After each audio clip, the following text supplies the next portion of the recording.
Hey, Shalom, Israel. Hey, Shalom, Israel. It's Prison Officer Quasi, the ICPK, and the Commander Junior Yahanna. All right.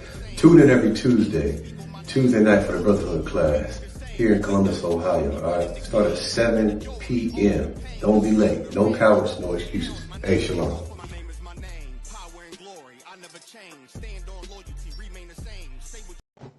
Hey, Shalom. This is Priest and Officer Yahweh Thumb of the ISUPK under Commanding General Yahanna. Tune in with me every Wednesday night from 7 to 9 p.m. for the Biblical Law class in Dayton, Ohio. Shalom.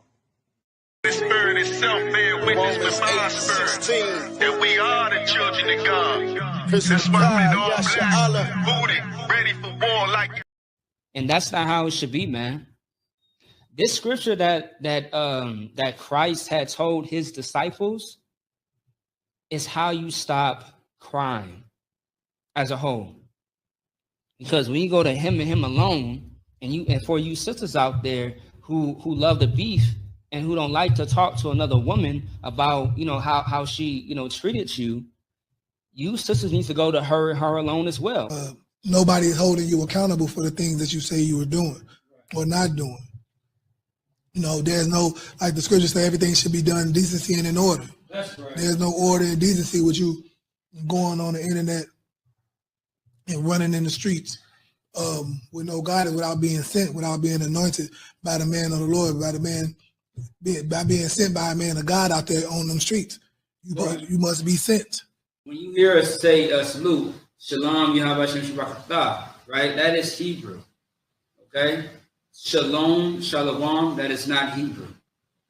I don't know where you learned that from. Most likely from Esau, from the Jewish. On the street corners. And we ain't selling dope, but we are teaching you how to keep the law, statutes, and commandments. We are teaching you how to not be a drug addict and a drug dealer. Right. How to keep you out of prison. How to not make you a target for Esau to use.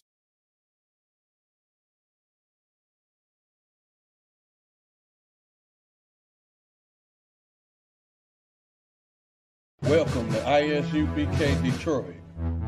Check us out on all social media platforms. Classes are Monday through Saturday. Monday is the history class from 7 to 9 p.m. Tuesday is scripture breakdown. Wednesday is biblical law class. Friday, Lashawan Kodash, Hebrew language. Saturday, Sabbath service. Check out our community service program. We have food and clothing drives, helping the people in need. And we also have felony expungement services available. Join us and get involved.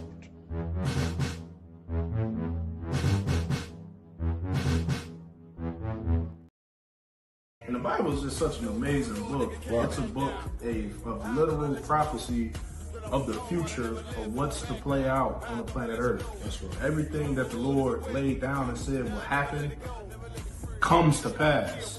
And that's an amazing thing to have at your disposal. You got a book that tells you the future. And they shall no more. In the 8th verse it said we was going to be a prey to the heathen. But then God was going to come deliver us, man, and show us the truth of who we are. That's something that you hear out of a cartoon or something you hear out of an anime or something like that. But this is actual real life to the point where you can look at these prophecies and open up a historical book. You can go into archaeology and see that, damn, the prophecy came before the event actually happened.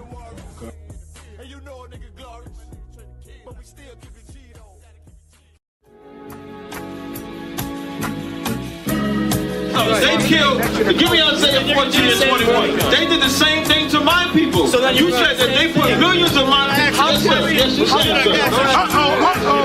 Should a murderer go to jail for murdering? Absolutely. Should a thief go to jail when he steals? Absolutely. Should a robber pay back the money he robbed? Absolutely. So why shouldn't the white man pay for what he did? That's right. That's right. One day you'll see just how it feels. Payback is a dog. It's a dog. Payback is a dog. It's a dog.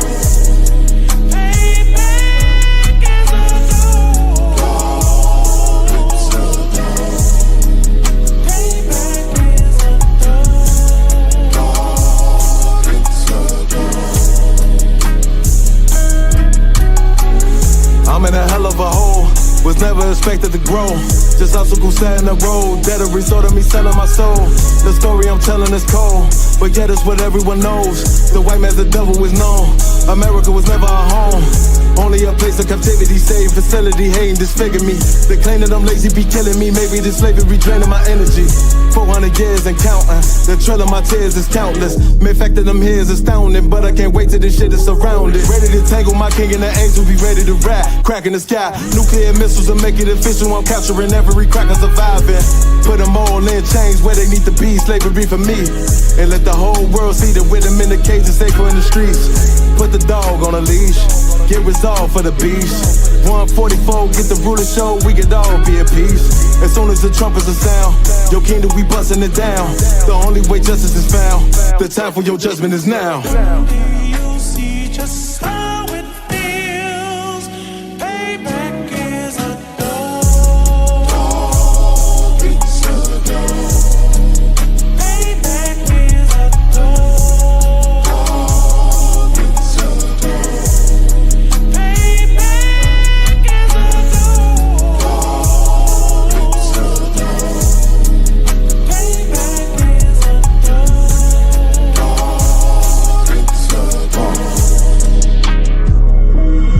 Look, ain't no remorse in my blood, Slim. It won't be no compromise. Now it's time to feed the worms. Watch his body turn to flies. I clutch iron while you trust the lies. The next Glock I buy gon' be Gen 5. I get it customized. And sending shots off like farewell. Praying payback come back around like a carousel. Still remember Yahanna's words ringing in my head like bells. Said you in this body, you fit the Lord, fuck the cartel. Triangle choke, apply pressure to the game like I did Vondale. Payback's a bitch in a dress, she a bombshell. Revenge is served cold, I just hope they making oxtail. Glock fresh out the box, I swear it got that new car smell. Made myself a target in the world of mad shooters. Devils design fire for our babies to pass through. In the day of our king's reign, I'll be overzealous. They bought my jealous, I bought brand new parabellums. You see just how it feels. Payback is a dog. It's a dog. Payback is a dog. It's a dog. Payback is a dog. It's a dog. Payback is a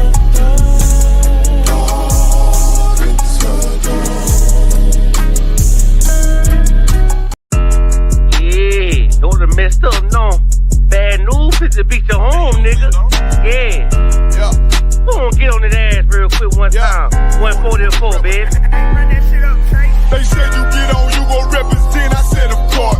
Soon as they crank that beat, I ride that bitch just like a horse. She about to go dumb, yeah, bitch me a whole part. You ain't know they call me Obi-Wan, I come with the force. You gon' ride, yeah, of course, get it lit up like a torch. You even low on this door, so that bitch is either or. Yeah, I know them niggas ain't cut like that, I swear I'm to our core. Wait up, let me make a call right quick, I'ma start another war. I was hurting when she left, but I don't care about any part.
till they bury me. I'm one West till they bury me. I be one West to the death till they bury me. One West till they bury me. I'm one West till they bury me. I'm one West till they bury me. I be one West to the death till they bury me. I be one West to the death till they bury me. They ain't scaring me. Rip the soul out of Pharisee. Speaking heresy and get you fucked up apparently. It's like they daring me. I said chill, they ain't hearing me. They ain't listening. Every bar nitroglycerin. Hit your heart, bring it back to start, make you live again. Get them dividends or we start getting ignorant. I be on that soldier shit. I told you shit phenomenal. Nah, but the abdominal. So what you suckers trying to do? Rhyming comical. Guess it's funny until I'm bombing you. Bring apocalypse to them pussy niggas just popping shit. Team of all-stars, I coach them up like I'm Popovich. Fuck the politics and the lobbyists and apologists. They vagina, so we gon' check them like gynecologists. It's kinda obvious how the situation is ominous. The way I vomit this and regurgitate for the audience. They start applauding this cause the competition is fraudulent. From the era where niggas smoke you up like a parliament. The flow been stupid, shit has gotten retarded since all the dominance of one West rising to prominent. Cause I be one West to the death till they bury me. I'm one West till they bury me. I be one West to the death till they bury me. I'm one West till they bury me. I be one West to the death till they bury me. I'm one West till they bury me. I be one West to the death till they bury me. I'm one West till they bury me. They want a nigga quiet, mute my maneuvers, but I ride like I got Groupons for Uber. Rhymes hard like they been viewed by Medusa. 9 milli Luger, 17 in the Ruger. Only need a few to sit up in your medulla. Obligata for the regatta, niggas wildin', they win every dollar. They riding by in black Impalas, let the semi holler. A showstopper, been the stopper since the teeny bopper. But now I'm growing them off Patron, premium of vodka. I put extensions on the Glock, modified the chopper. The swore heavy, war ready, and that's worth the mama. No marijuana, say I got the loudest silence on it. When I'm up on it, ain't no rapper do it like I do it. A lot of spitties and writers, but when the heat's on, none of them can get to the fire around with me. And I had them niggas spin like a tire, but down the deep, and I'm still dope as a piper. Every bar burn hard like a spoon with a lighter. Fuel to igniter, I'm winning, coming through with the title because I be one West to the death till they bury me. I'm one West till they bury me. I be one West to the death till they bury me. I'm one West till they bury me. I be one West to the death till they bury me. I'm one West till they bury me. I be one West to the death till they bury me. I'm one West till they bury me.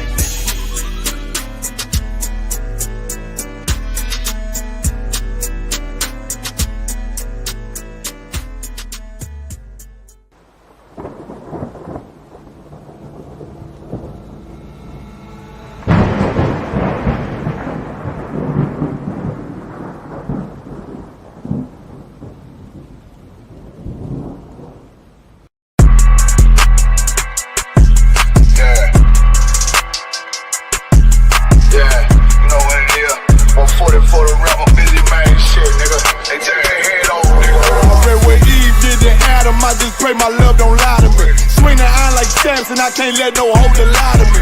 I don't feel these rappers, all they lies is hypocrisy. Ain't no competition, ain't no rivalry.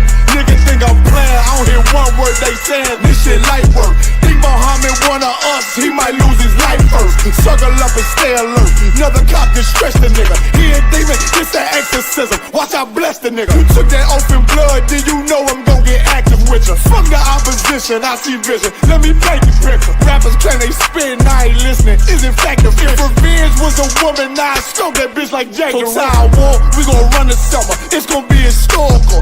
Thought they making plays, made them niggas call the audible. Ask who run this shit, but that question is rhetorical.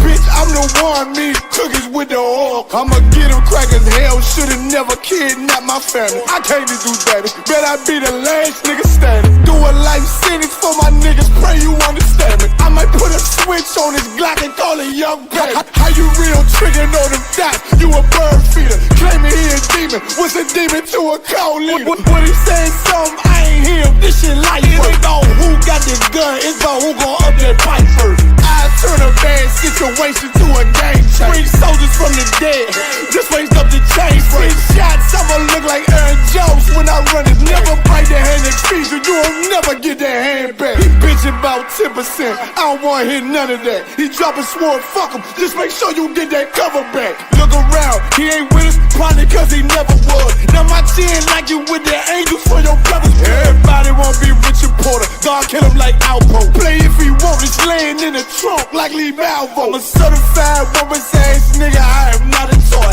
Hey, I with that hollow side, yeah, this the rim accord. Feel like Gullah Jack when I'm in Fayetteville, you feel your boy. boy. Still about my brain, still I think that's all that I do. The way I get it, boy, lost, they gon' start to call him Elroy. Fuck his game, pop out on them demons like I'm Hellboy.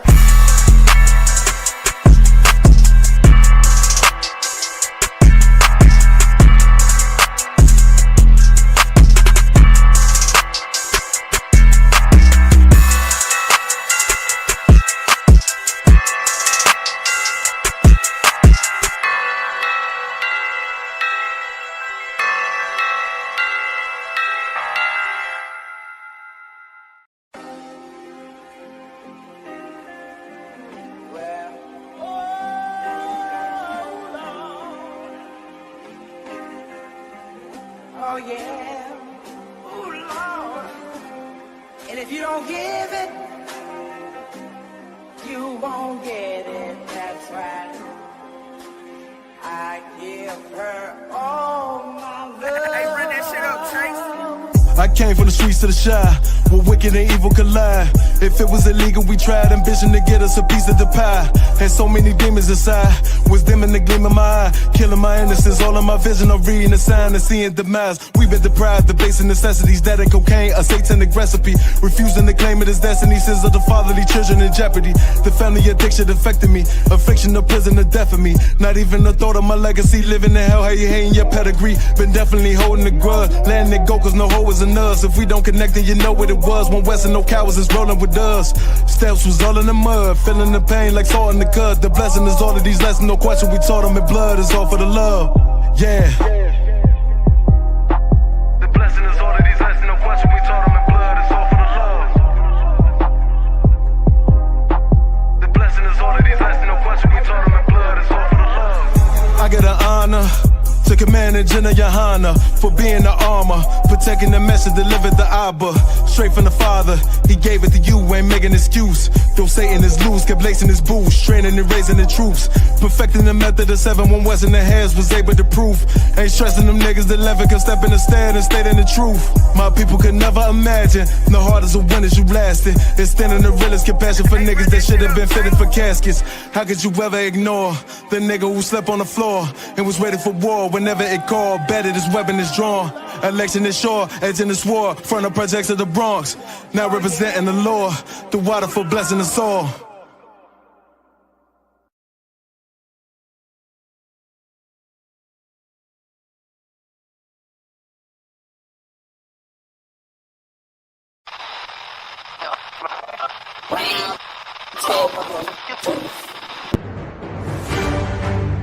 He's the man that came up with the term African American. Right. We from now on we call African American.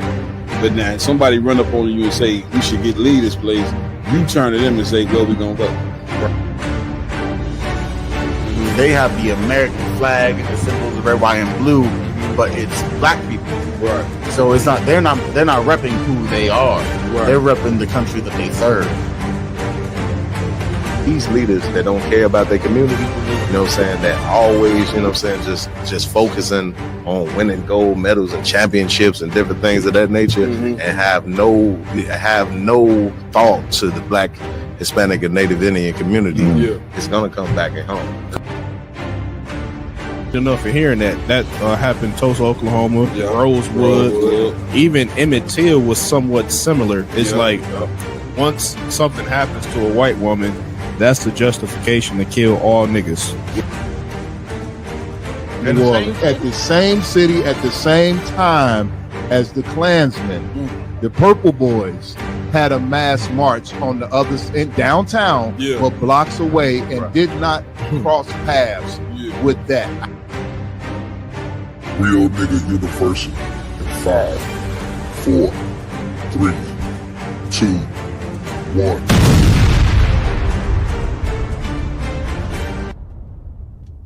Give it up. All right, HBK, Captain Mall Quad, Round Table of Truth, man. Y'all know how we do it. This is a special edition, of course. We normally go every Friday night, 8 p.m. Central. We didn't go live Friday night, this past Friday, due to the Feast of Purim. You understand the story about a great sister, you know what I mean, came together, you know what I mean, to help save her nation. You know what I mean? Sister Esther, I believe, right? Come.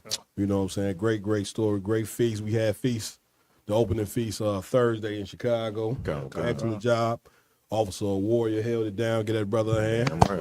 Right. And then Friday, we went down there to ISUBK Milwaukee and did the closing feast. Right. Big up to Captain DeMar Moff and this whole Milwaukee team. That's right. Yeah, I'll take one of the waters. Good. You know what I mean? The brother just opened up a brand new school. A lot of the brothers and sisters from the Chicago school went down there and participated in it. Everybody bear with me tonight. I'm battling a cough. I don't know what to call this cough is. But it is the cough from hell. Okay? You know what I mean? So big shout out to ISUBK Milwaukee and they brand new school. So let's get into it. You know what I mean? Tonight, few of the hosts, the original hosts, they rock it out with us week. Few of those brothers are not here today, but we had other brothers stepping in the game to fill in. We also gonna have Commander General Yahanna joining us tonight. That's right. Like always, before I get started, I want to give it up to the Most High. You understand? That's right. Power in the ancient Hebrew, the only God in the earth. You Right. understand? There is no other God. You know what I mean? Also, we want to give it up to our King. You understand? His son, Yahweh Shah Mashiach. That's right. Whom the world ignorantly calls Jesus Christ. Got to give it up to our King. He is the King of so-called blacks, Hispanics, and Native American Indians, the 12 lost tribes of the nation of Israel. You understand? And I'm saying lost because there's a ton of us that still don't know our identity. We still trying to figure it out. You know what I'm saying? In 2025, you start walking around and don't know who the hell we are still. You know what I'm saying? Hold on, one sec. Shalom to the Lord Christ, sir. I'll send it to you. I'll resend it. To your phone. I'll text it to you. I'll resend it right now. Oh, yeah, nobody knows. Everybody bear with me one second. Come on, sir. I want to give a little announcement we got while I'm doing that. Yeah, if I could. Please. Yeah, I just want to just remind everybody to, you know what I'm saying, pay your tithes to the Israelite School of Universal Practical Knowledge. You know what I'm saying? ISUPK.com. You know what I'm saying? Pay your tithes. Also, you know what I'm saying, we have the 56th annual Passover that will be held down in Atlanta this year. That's you know what I'm saying, coming up April 12th. You know what I'm saying? Pay your Passover fee, man, and come down and rock it out with us, man, for that major event, man. It's gonna be it's gonna be a heavy week of events, man, from the 9th to the 13th. You know what I'm saying? You know what I'm saying? Starting the slaughter of the lambs, you know what I'm saying? And it with the feast, you know what I'm saying? Unleavened bread. Damn right. Give it up for the Passover. Before we, you know what I mean, we dive into it, you know what I mean, I also want to, again, big up to Commander Jenny Yahanna, you know what I mean? Right. Also give it up to my host that rock it out with me every week. This brother normally, you know what I'm saying, is on the, I'm sorry. To my left, we got Officer Yaradan in the building, you understand? Give him a hand. All right. Up to my right, this brother is normally behind the scenes. That's right. You understand? But every now and then he come up and give his opinion on things. Hey, that's right. You know, he got a lot to say anyway. You understand? Officer Ramawan, you know what I mean, in the building. All right. Also joining us tonight, one of our mighty officers, you know what I'm saying, in the ISBK Chicago camp, Officer Marat in the building. You understand? Get a brother a hand. Of course, I'm Captain Marquardt under Commander Jenny Yahanna. Jenny Yahanna will be joining us shortly. And we about to get it in. Y'all know how we do it, man. Round table, True Real Nigga University. ISUPK, y'all know how we do it, man. That's right. So what's new, Aki? Talk to me, man. What's going on? Hey, we got a lot of stuff going on. Listen, this week we had an overload, like always. We gotta work out. Before we talk about these different stories. So me and the brothers, we always get together to the side, for those who don't know, what stories we gotta work over. And this week, it was just a overload, man. There's so much going on in the world with our people that we need answers to. Which is the point, which should be the point of any podcast is not to just sit around and have a discussion, but offer solutions, you know what I'm saying, to That's the right. many problems that we have as a people that have been caused, you know what I'm saying, of course, you know what I'm saying, by our religious institutions who supposed to have been teaching us morality, and because they failed at the damn job, the men in the ISUBK, you know what I'm saying, the Commander Jenny Hunter, we left to clean up their mess that they left. You see what I'm saying? And not just them, the politicians as well. You know what I'm saying? Black leaders for the past 60, 70 years have done a horrible job of leading black people. That's you know right. what I'm saying? And because of it, we are in a mess, and brother, we are in a state of confusion like something you could not believe. You understand? But like always, when you read that Bible, and if you understand that Bible, the Most High always sent prophets, you understand, to get the people on the right path. Why would you think it's any different now? You see what I'm saying? Yes, like, sir. You understand the prophets all through the Bible. Why would you think in these times right here, the Most High wouldn't send prophets to get the people's mind right? Damn now, right. everybody ain't going to listen. Everybody ain't obey Christ. You understand? Hold on one second. Slow down,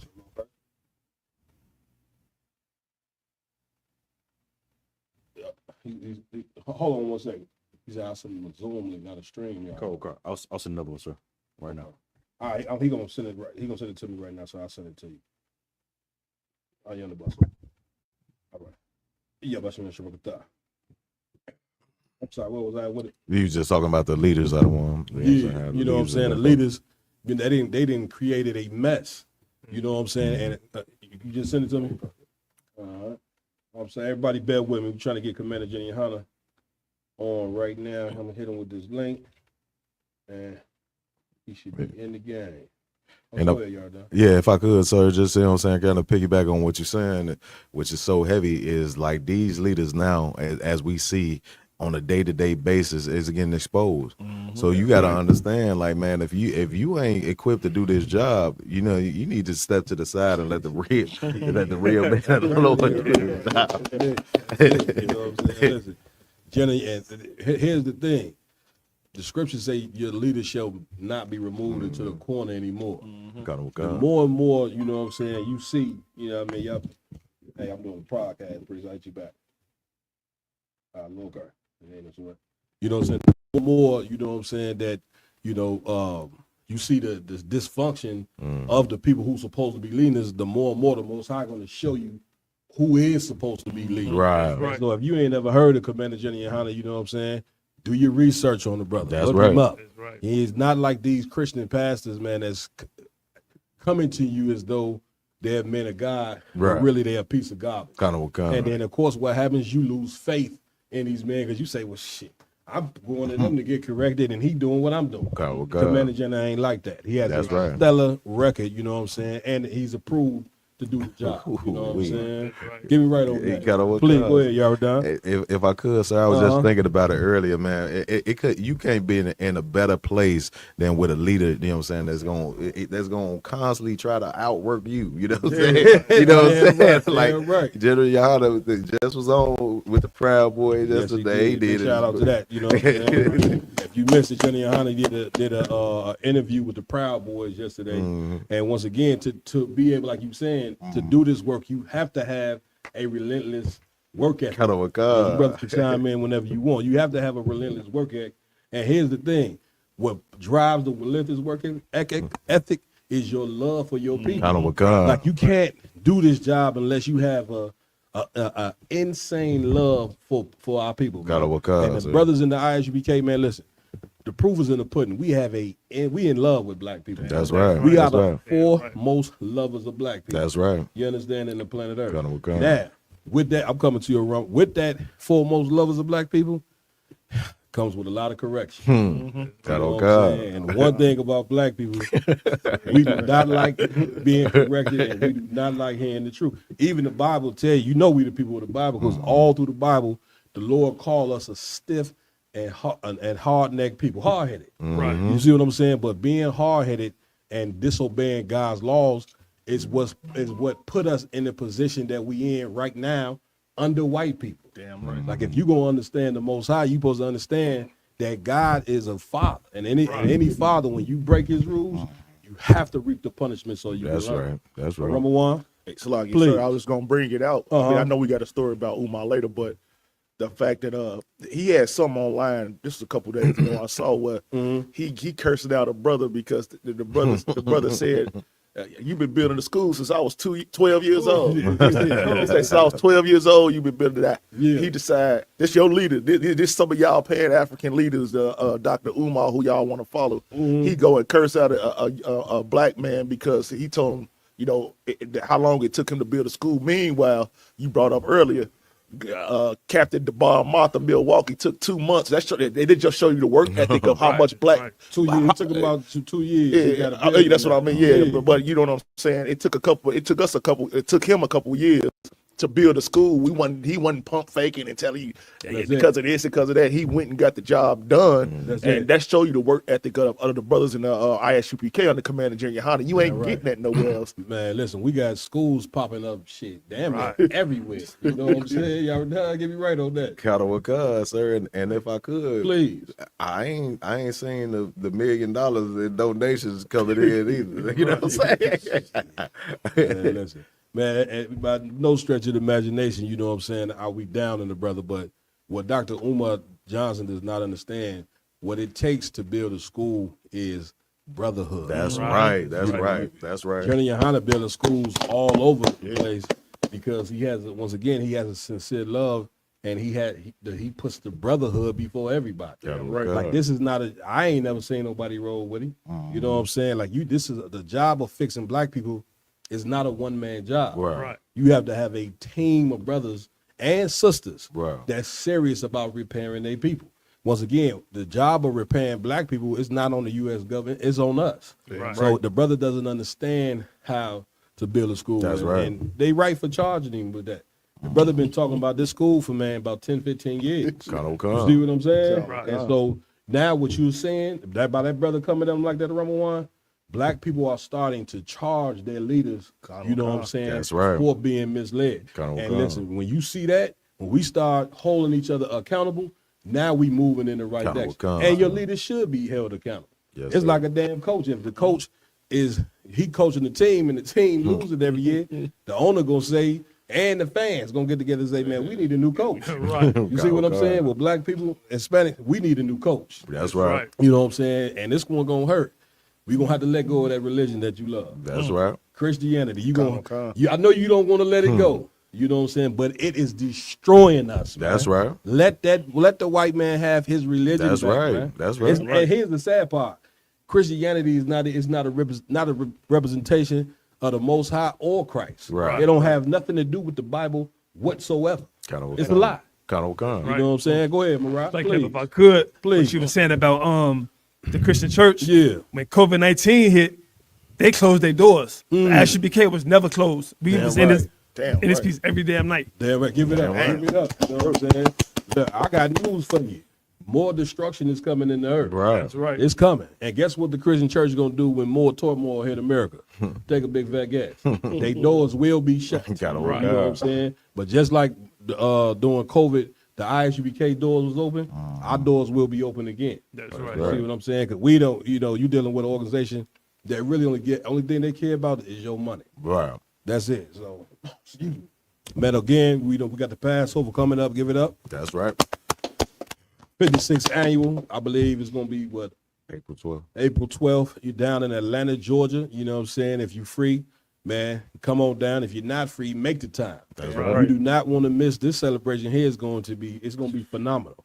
It's going to be nothing but blacks, Hispanics, and Native American Indians coming together to serve the Lord. Wow. And all that week, I think we got something going on. Wednesday, Thursday, Friday, Saturday, Sunday. You know, so it's going to be a week of brotherhood like you ain't never seen before. That's right. You see what I'm saying? So join us for that. I also want to give it up to Officer Iowa Lumgabar. Yesterday we was out there in Gary, Indiana. That's right. That's right. You know what I'm saying? In the ghetto. Anybody been through Gary, you know that's a town, you know what I'm saying, basically where the United States government that left them people for dead. Right. You know what I'm saying? Which is perfect, you know what I'm saying, for the ISBK because we like to go in environments like that, you know what I'm saying, go in the hedges, you know what I'm saying, and get out and fix our damn people, you know what I'm saying? We up for the job. That's right. We built for the job. Yeah, we gonna do it, you know what I mean? So we had a hell of a time out there with camp, and big shout out to all the ISUK brothers who had camp yesterday. You Yeah, know, right. all across the country. You know what I mean? So where we at? Where we going first, Zaki? The first story we got is we got it up here. Got It's a video? a video. Yeah, kind of. Please, let's get it. Let's get it. You're going to jail. Go get yourself. Go get yourself. The minutes, the third, my fourth, my fifth. Damn, how you got it? Put your fucking hands on me, that motherfucker. I did. Now you're going to jail. Go get yourself. Go get your stuff here. Go get your stuff here. Damn. Put your hands behind your back. Why you do that? Put your hands behind your back. Put your hands behind your back. Behind them. Put your hands behind your back. Yo, they just fucked me up. No, you caused that shit.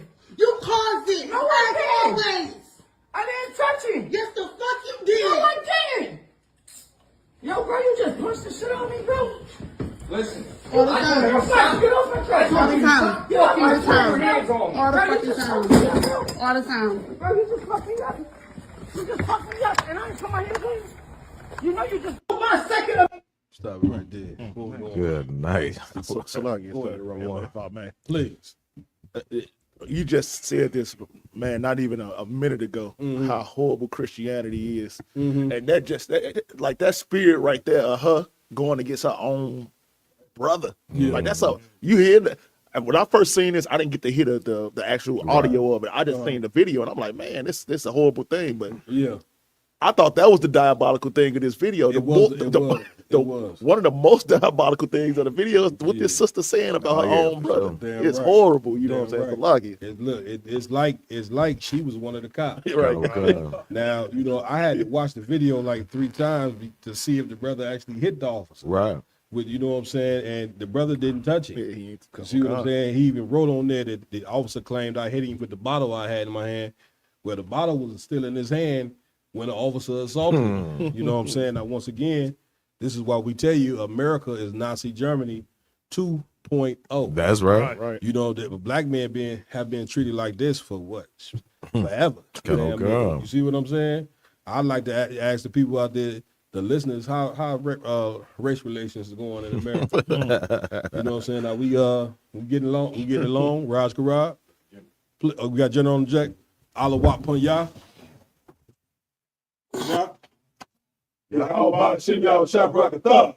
Hey, y'all shoot Shabbat thumb to what off you. What's going on, General? Oh man, you got the best hand cap, man. Damn right, sir. How y'all making out?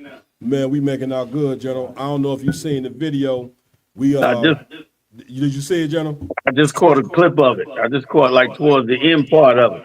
You want it me was to play pretty vicious. You want me to play it again from the top? If you don't mind, I'd appreciate it. Please, it's a real short video. Go ahead, Raj. The minutes, the third, my fourth, my fifth. Damn, how you got it? Put your fucking hands on me, that motherfucker. I did. Now you're going to the minutes, the third, my fourth, my fifth. Damn, how you got it? Put your fucking hands on me, that motherfucker. I did. Now you're going to jail. Go get yourself. Go get your stuff here. Go get your stuff here. Damn. Put your hands behind your back. Why you do that? Put your hands behind your back. Put your hands behind your back. Behind them. Put your hands behind your back. Yo, they just fucked me up. No, you caused that shit. You caused it. No, I didn't. Always. I didn't touch it. Yes, the fuck you did. No, I didn't. Yo, bro, you just punched the shit on me, bro. Listen. All the time. Get off my track. All the time. All the time. All the fucking time. All the time. Bro, you just fucked me up. You just fucked me up, and I ain't somebody here. You know you just put my second amendment, the third one. General, you there? Yeah, I'm here. I'm watching the whole thing. What you think, sir? I think first of all, I think the white man has always and will always be the devil that the Bible speaks of. That's right. That cop know that that young boy didn't hit him, but he flipped him backwards off like he was in a full out assault on this young brother. Meanwhile, this young brother didn't even hit him.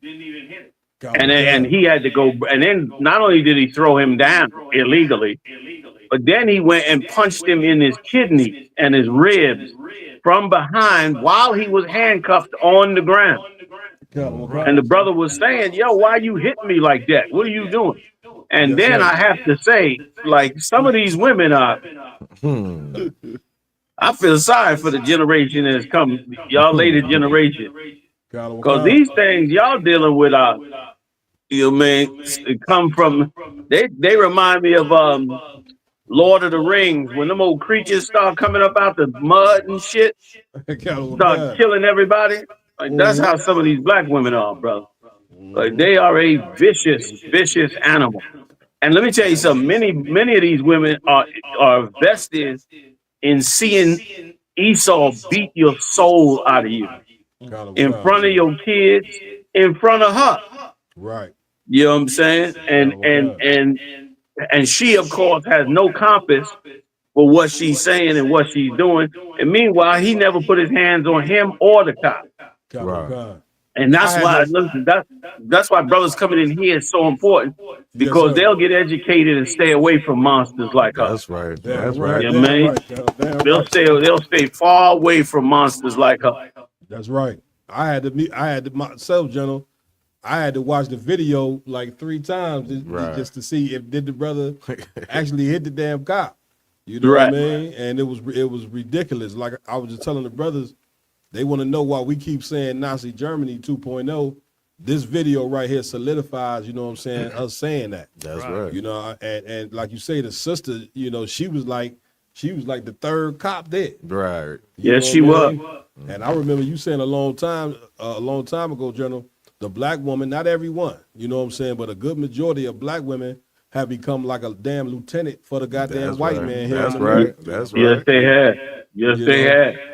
Yeah, you can't have a healthy society, you know what I'm saying, with your woman being a damn enemy to you. You know That's what I'm right. saying? And our woman has been black women gotta face it. We told you this the round table truth. And the truth don't always taste good. But our women have become an enemy to us in this goddamn kingdom. You know what I'm saying? And this right here, this has got to stop. And it stops, you know what I'm saying, by you admitting, you know what I'm saying, your fault in the game. You see what I'm saying? I mean, this brother was treated, I mean, inhumane, like something you cannot believe. Right. And you know what I'm saying? And just goes to show you that these cops, they have no respect for us whatsoever, you know what I'm saying, when they deal with us when you call. Like when you call the police to your door, what you are calling, get me right on this, General, you are calling a damn terrorist to your house to work out your issues. You so right. You so right. At the least, you calling an absolute murderer to your home. An absolute murderer. And again, a lot of these women, they love to see somebody beat the spirit out of you so that they can gain control. They know they physically can't control you. So they would love Esau to come through and beat the hell out of you and injure you.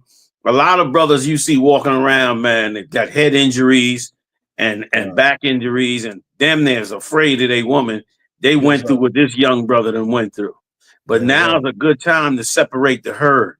As more brothers pick better women, raise them up better, teach them better, then these nasty, filthy alley cats will just be able to be pushed to the other side until they go into whatever hell they getting ready to go into.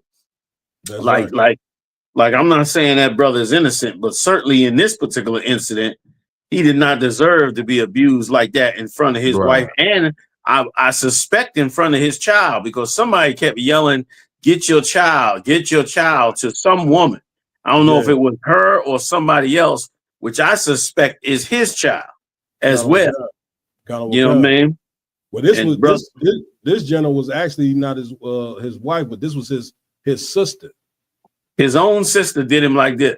His own sister, Khan, sir. Vicious broads out here, brother. You know what I'm saying? But like you said, go ahead, Joe. I'm sorry. No, I ain't mean to cut you off. No, you got it, General. I was just gonna say, you know, as times get harder and harder, they're gonna find these women. I'm not advocating that. But you're gonna find these women some places. All these child support laws, all these false criminal charges, so many brothers getting incarcerated falsely for rape. and different things. So many women putting a child that's not that man's child on him. He finding out 15, 18 years later that this kid was never his. Some brothers find out early and just try to, you know, muddle along and finish out, you know, the adolescence of the child. A lot of this is caused by evil black women, man. A lot of this ghetto-ness is caused by that. And because of it, the Lord gonna bring hell down on this place.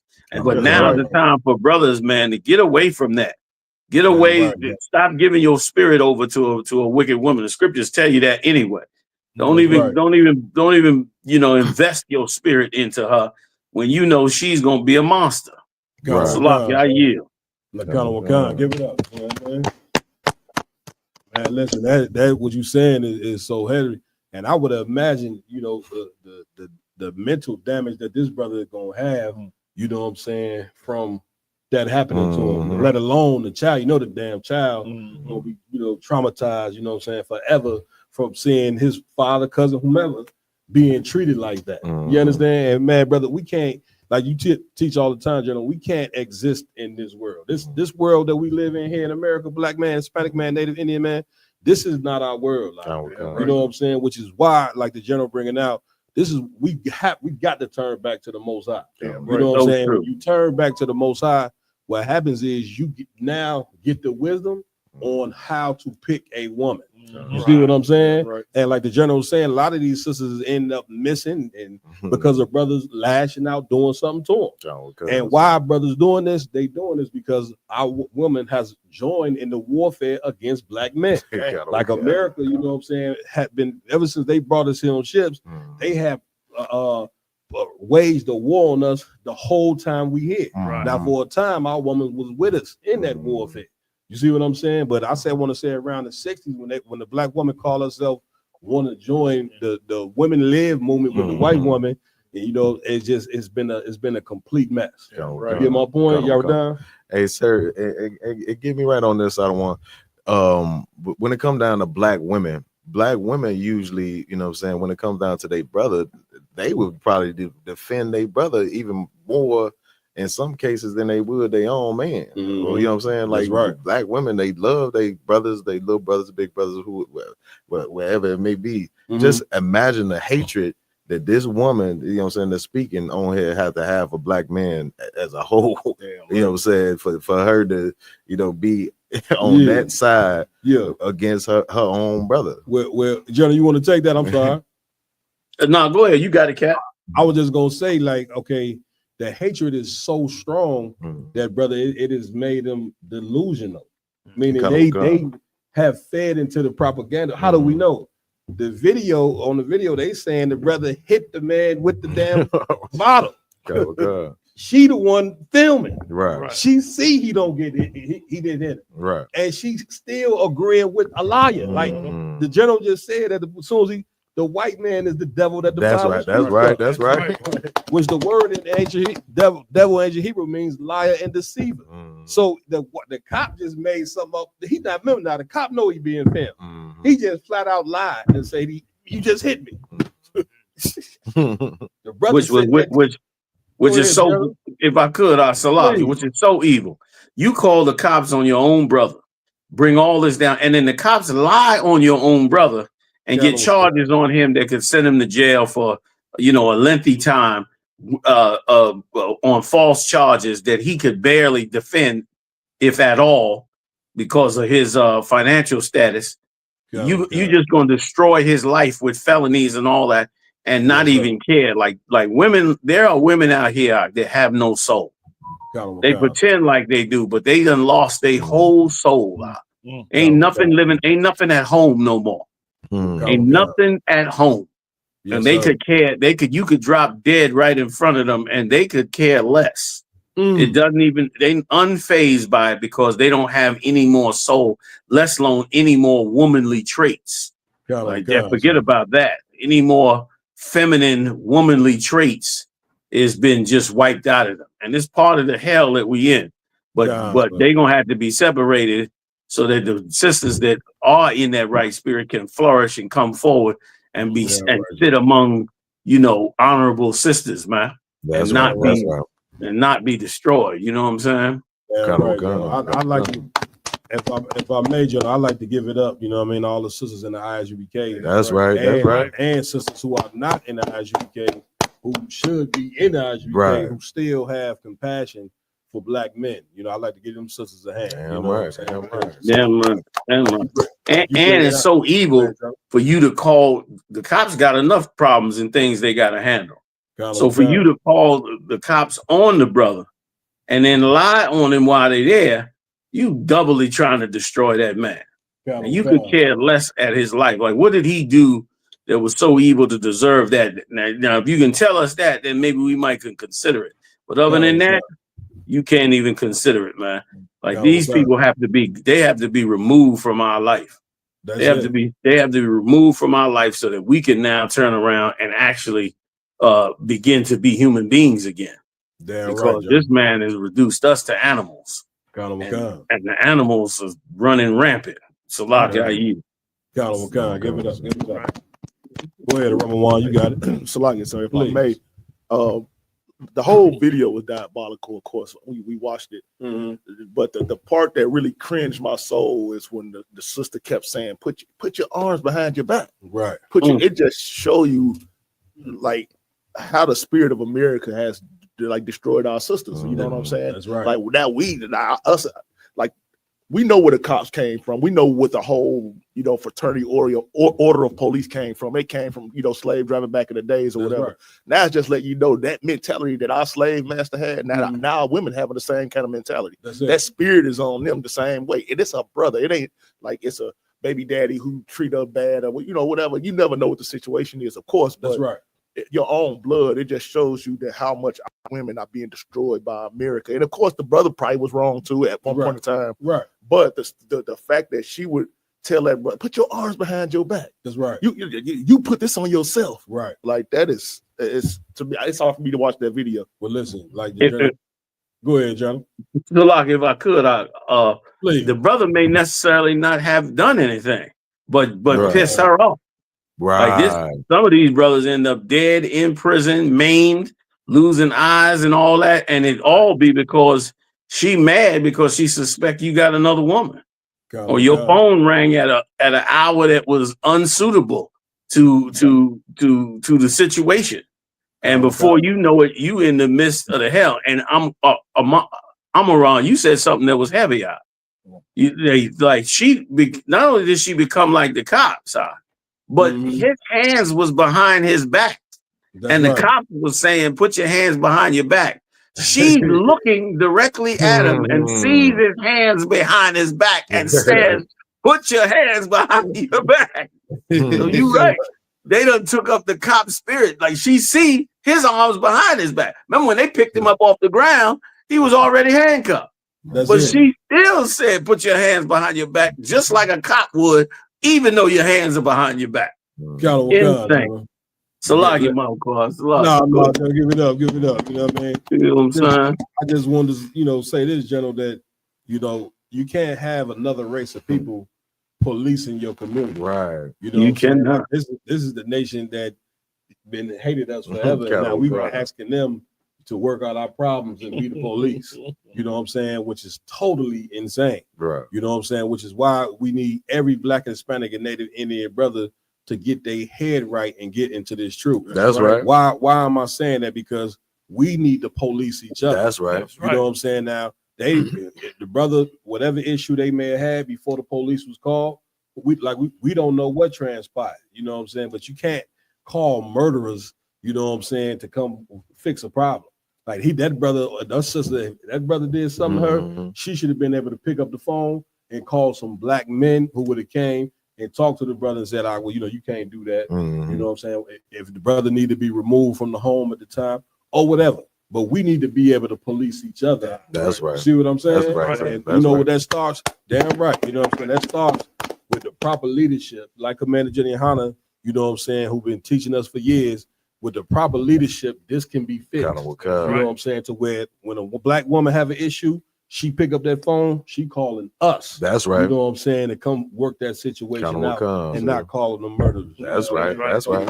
I told y'all, I'm coming to you from Mariah. It's like, so if I could, but y'all bring it out, it's so heavy.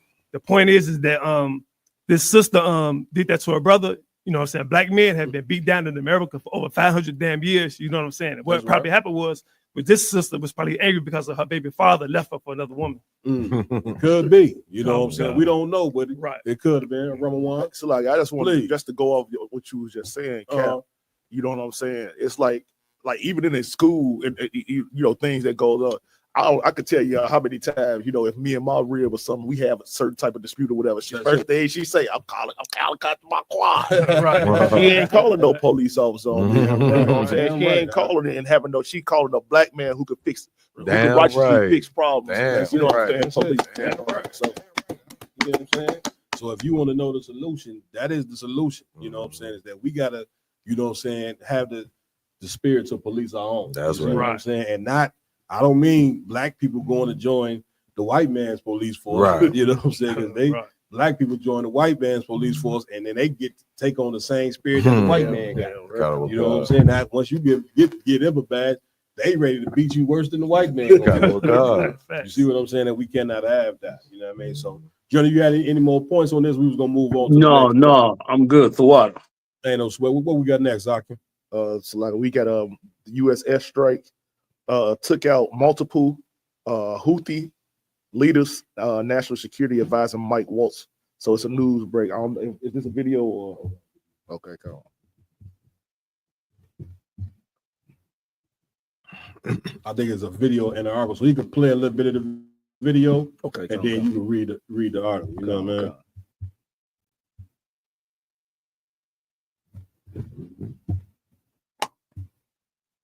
Security Advisor Mike Waltz. Good morning, Mr. Waltz. Let's get right to this. We have seen strikes like this before under the Biden administration.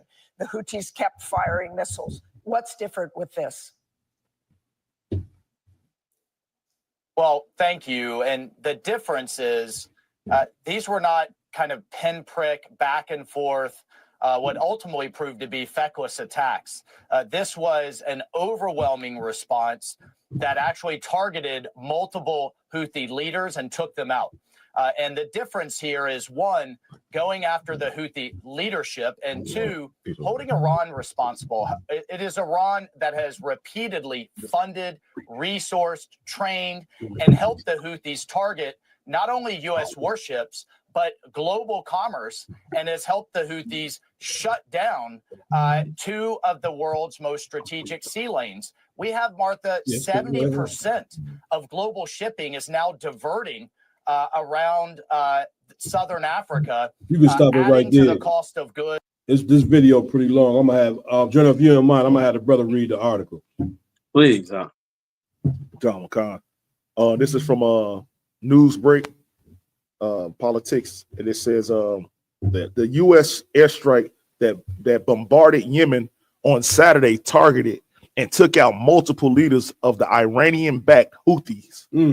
White House National Security Advisor Mike Waltz said Sunday, speaking on ABC, that this week, Waltz argued to co-anchor Martha Raddatz that these latest strikes differ from the countless strikes the Biden administration launched against the rebel group, which the Trump administration has designated a foreign terrorist organization. Good night, John. It looked like while America is crumbling within, it's looking like we still walking towards this third world war. General, get me right on that. Oh, you so right. You so right, Cap. We walking right to it. The whole reason they had to hit the Houthis is because the Houthis still control that area down near Yemen, and they can disrupt them waterways and stop all kind of oil from coming in and out. And it's a big problem for the U.S. and the Israelis. They can't get their shipping and commerce through there. And right now, the world economics is slipping. They got to keep them lanes open. So the Houthis are the problem with them keeping the lanes. And ultimately, they won Iran off the board. They got Syria. They took them out. They got Hamas. They took them out. Now they desperate to get Iran off the table. And Yemen and the Houthis are like the front lines of Iran. Like they can't just go up in there and bomb Iran. Iran will shut down that whole area over there, the Straits of Hormuz and all of that. and nothing will come through. No oil, no, the whole world's economy will go shift if they shut that corridor down, and they know it. And so they want to stop the Houthis from being able to shut it down whenever Iran call for it.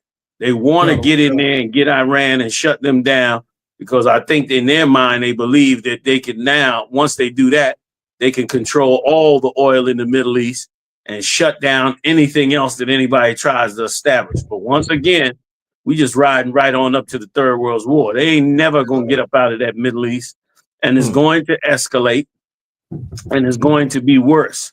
We don't know what's going to come back from here. And the other thing too is these nations, I said this before, you're going to see it before your eyes. These nations are going to play out part of their warfare right here in America. It ain't going to just happen over there overseas. You're going to see it happening over here, you know what I mean, on these streets, and it ain't going to be a pretty thing to see. So but it's a beautiful thing, because of course it means we get closer and closer to that day when Christ restructures this whole earth and puts us in charge of the whole world. You know what I mean? Somebody jumped in the comments on one of the shows we had recently and said that we was delusional at what is going on. I say to them, you delusional, because they lied to you about a world that you live in that is totally opposite of what it is. And this world that you live in, not only is it so not what they think it is, you can't get around biblical prophecy, man. Like, we live in it every day. We live it. We watching the rise of Nazi Germany in America, biblical prophecy. We watch, war constantly being broken out in the Middle East. You understand? Spiritual warfare, all part of the Third World War. And Yemen is specifically named. It's called Sheba in the scriptures. And it's specifically named as being one of the countries that would align themselves against America to bring in this Third World War. They're going to get tired of the bully after a while. And boy, oh boy, you know what I mean? Like, black people by now should already know that they on their own. Should already know that everything that you hope for and believed in, the Democrats can't even get up out the bed in the morning. They so wiped out. Even Chuck Schumer bowed down to the Republicans. Chuck Schumer, to keep the government open, Chuck Schumer bowed down and damn near kissed the ring of Donald Trump. The other Democrats is furious with him. And he had to do that to keep the government functioning and to keep the government going for as long as they possibly can, because they know it's coming. If I could add, I know I'm running, but if I could add one more small thing to the game, they got to do, if they following the Adolf Hitler playbook, they got to make a move like Hitler did when he burned down the Reichstag, which was the government office. He burnt it down, drew the whole nation into chaos, and used that power to step in and take over. I mean, use that void to step in and take over. Well, we better look for something coming. I ain't saying it's prophecy, but I would be, just knowing the history, I would be looking for something like a big cyberspace crash, some kind of big shutdown of these computers, just so they can say, blame who they want to blame, China, Iran, which will give them excuse to not only bomb their enemies, but to also, take over the lands and, start making all kind of martial law changes. I'd look for that any minute, just based on the biblical prophecy. It seems like it could never happen. It seems like we conspiracy theorists and, crying in the wind. But brother, we know that Bible, and that Bible says different. I'd be looking for it and can't wait till it come to pass, because it'll be the hand of the Lord. I yield. That's right. That's right. Come on, Mariah. Like, if I could, I got to break out the scripture. They don't believe us. You know what I'm saying? They can believe the Bible. Come on, that's right. Revelation chapter 9, verse 12. Go ahead, bro. One woe is past, and behold, there come two woes more hereafter. If I could, one more. Revelation 11:14. The second woe is past, and behold, the third woe coming quick. If I could, real quick, just stop you right there. That second woe, for those who do not know, is talking about World War II. Right. You understand? Read it again. Go ahead. When we go now, we stay 11. Where you was just at.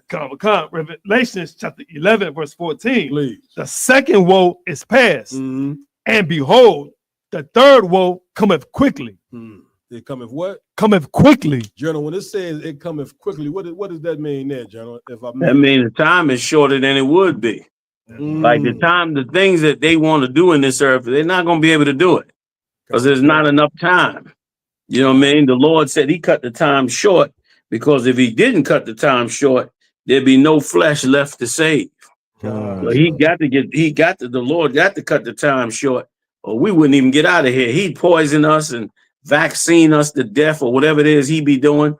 I don't want to blame it on the vaccines or him with the vaccines, but he would give us absolute hell, poison us with the food, incarcerate us. Like he's planning right now to deport 1 million Latinos out of the prison system. That's almost half the entire prison system. He wants to pull them out of prisons and deport them out of the country. Now, my question is, what you think he's going to do with them 1 million jail cells? Or 1 million beds he got? He going to refill them beds up. So if he was left on his own, brother, it would be you wouldn't be able to get out of this hell because he would do so much evil. He's a ruthless animal. He cares nothing about humanity. That's why they want to depopulate everybody and all this old Bill Gates bullshit that he coming up with. They want to do all this shit because everything in their marrow is about destroying humanity and doing the work of Satan. That's why they want them robots, robot dogs, robot people. You know what I mean? They love the robot, but hate the human being, hate God's creation. They only love their own self and their own creation. They build a robot and say, "Ooh, look how great it is." But they built him off of the creation the Lord made. Right. And they give the Lord, like the scripture said, worship the creature more than the creator. You know what I mean? And so by being that way, the Most High got to step in, man. And he gonna bring hell on this man here. Damn right. We gonna put hell on him. Damn right, John. You know what I mean? And he gonna be worthy of it. Damn right. He gonna deserve every inch of it. Can I get one scripture? Please. What? Get Revelations. Yes, sir. Sixth chapter. Let me get with you. Hold on. What kind, John? Got it right here. Revelation, 6th chapter. And let me open it up at the top. Name knows what, John?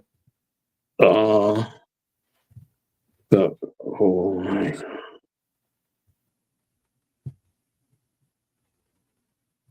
Read the 12th verse on down. 12, a few verses if y'all don't mind. Con, you got him right. Con. This is the book of Revelations, chapter 6, verse 12. And I beheld, when he had opened the sixth seal, and lo, there was a great earthquake. Right, it was a great earthquake, brother. A great war broke out. That earthquake is nuclear bombs. Go ahead. Con.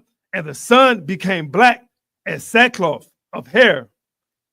And right, meaning the sun representing the wisdom that's in the earth. And it became sackcloth of hair, like so dark. Like sackcloth is super dark. And if you put hair in it, it takes all the reflection off of it. So it's so dark. I mean, there ain't no wisdom in the earth at this time. Right now, the earth has no wisdom. Everybody's in confusion. Right. Stock market is crashing. And this might just be one more symptom before the actual real deal goes down. But it's on its way. In a real short order. Go ahead. Con. And the moon became as blood. And the moon became as blood, meaning there was no more knowledge. All the knowledge that they get ready to use in the near future is going to be turned to blood, meaning what they intend to do with it, they're not going to accomplish that goal. They're going to make all kinds of chemicals and different things to help themselves, and the Lord's going to turn it into poison. They're going to send rocket ships out into space, and half of them going to get blown up and destroyed. So all the wisdom and knowledge that they think they're going to push forward is really going to just turn into blood. A lot of it is going to be turned against them, their own selves. Go ahead. Give me a little bit more real quick. Con, verse 13. And the stars of heaven fell unto the earth. Right. The stars of heaven being all these famous people, all those that rule, all those that worship, they're going to fall to the earth. They're going to come down like you ain't never seen before. including those over these religions. That Pope sitting up there half dead now. And there's a whole lot of other ones that's going to come down into hell. The Lord going to destroy. They got a lot of their reputation destroyed under the COVID-19. A couple more of them bad incidents won't nobody want to go to church. Who going to want to go to church singing when the whole earth around them is crumbling in pieces? They're going to want to understand why this is happening. And that's the state that we're in now. Go ahead, Khan. Even as a fig tree casted her untimely figs. Right. When she is what? When a fig tree, even as a fig tree casted her untimely figs. Right. Like in other words, I'm sorry, read that line, that second line. When she is shaken. When she is shaken of a mighty wind. Of a mighty wind, right. Because a fig tree, you know what I'm saying, got the figs is hanging off the tree, and figs are heavy. The figs are hanging off the tree. You shake the tree, and the figs come down before their time. And that's exactly what's going on, and he's going to do in the earth. Like they supposed to have a certain amount of time to do this evil. But the Lord going to shake the tree, man, so that the figs come down in an untimely manner. So that this thing breaks out into war in an untimely manner. Go ahead. If you don't mind, I'm gonna go a couple more verses right quick. No sweat, sir. Get down, General. Verse 14. And the heaven departed as a scroll when it is rolled together. Like a scroll that is woven together, meaning the scrolls are woven with parchment paper, with leaves. And that's what and that's where it is written on. And now, today, the laws and the society and the way things are, that's your heavens now. All your rich and wealthy and all these oligarchs and these great governments, they're all in power right now. But the Lord said they're going to roll up, you understand, like a scroll. They're going to just be gone in a minute. 1 minute a country, just like Syria. Syria was there in power with that cat al-Shah. And in 2 seconds, his government and his country is gone. And it's going to be like that about other countries in the Caribbean, in South America, in the Middle East, in Europe. They're going to be countries, man, at 1 minute, they all on the deck. He's trying to wipe out Canada now. Don't be surprised if in 6 months, Canada fold and the United States just take it over. Like, that's how they roll it. These heavens are going to roll up like a scroll. Their country is going to get shut down. Go ahead, Khan. And every mountain and island were moved out of their places. Right. And every island and mountain, these are smaller governments, like in the Caribbean and different places. They're going to be moved out of their place, meaning they may not be totally wiped out, but their country is going to be 100% different than what it was. The economics, the economy is going to be different. It's going to be tragedy and destroyed. And on top of that, the government ain't going to function the way it did. All the things that you could get helped with, they're going to be stopped. You understand? Whoever they was friends with, going to turn on them and become enemies. Some enemies going to turn to them and become friends. They're going to be removed out of their place. They're not going to have the power that they had before. It's going to be a shaking in this earth. Like right now, it's coming. It's coming fast. Go ahead. Khan, verse 15. Real quick. The kings, go ahead. And the kings of the earth and the great men and the rich men and the chief captains and the mighty men and every bondman and every free man hid themselves in the dens and in the rocks of the mountains. You hear that? Like all the rich, the poor, the wealthy, the this, the that, they went and hid in the rocks. They went in them bomb shelters. You see them Edomites building them underground bunkers and all that. You know, buying old missile silos so they can set up shop in the missile silo and all that. They're going to all run down into these places. And they even got tapes, people all over TikTok making tapes of it. How to stay quiet during the anarchy. Cook your food slow so nobody smell it. Don't burn nothing that's going to cause no smoke. You understand? If you can, build a bomb shelter in your house. Get done. You know, they talking all that because they not stupid. They know this is coming. And they know it's biblical prophecy. The scriptures tell you that we reading right now where the scriptures is telling you they're going to go into them rocks and say, man, cover us up. And here's who they're going to be running from. Go. Go ahead, Marah. Khan, and said to the mountain and rocks, fall on us and hide us from the face of him that sitteth on the throne. Right. They're gonna say, fall on us, man, and hide us from Christ. Them ships gonna come and break this atmosphere out, and they're gonna be in total horror and terror. Them little drones off of New Jersey scared the hell out of Edomites all over the world. Them little drones, they flew them little drones up there in Jersey. They were scared to death. When Christ returned, brother, they're going to hide in them rocks, man, and say, hide us from him, man.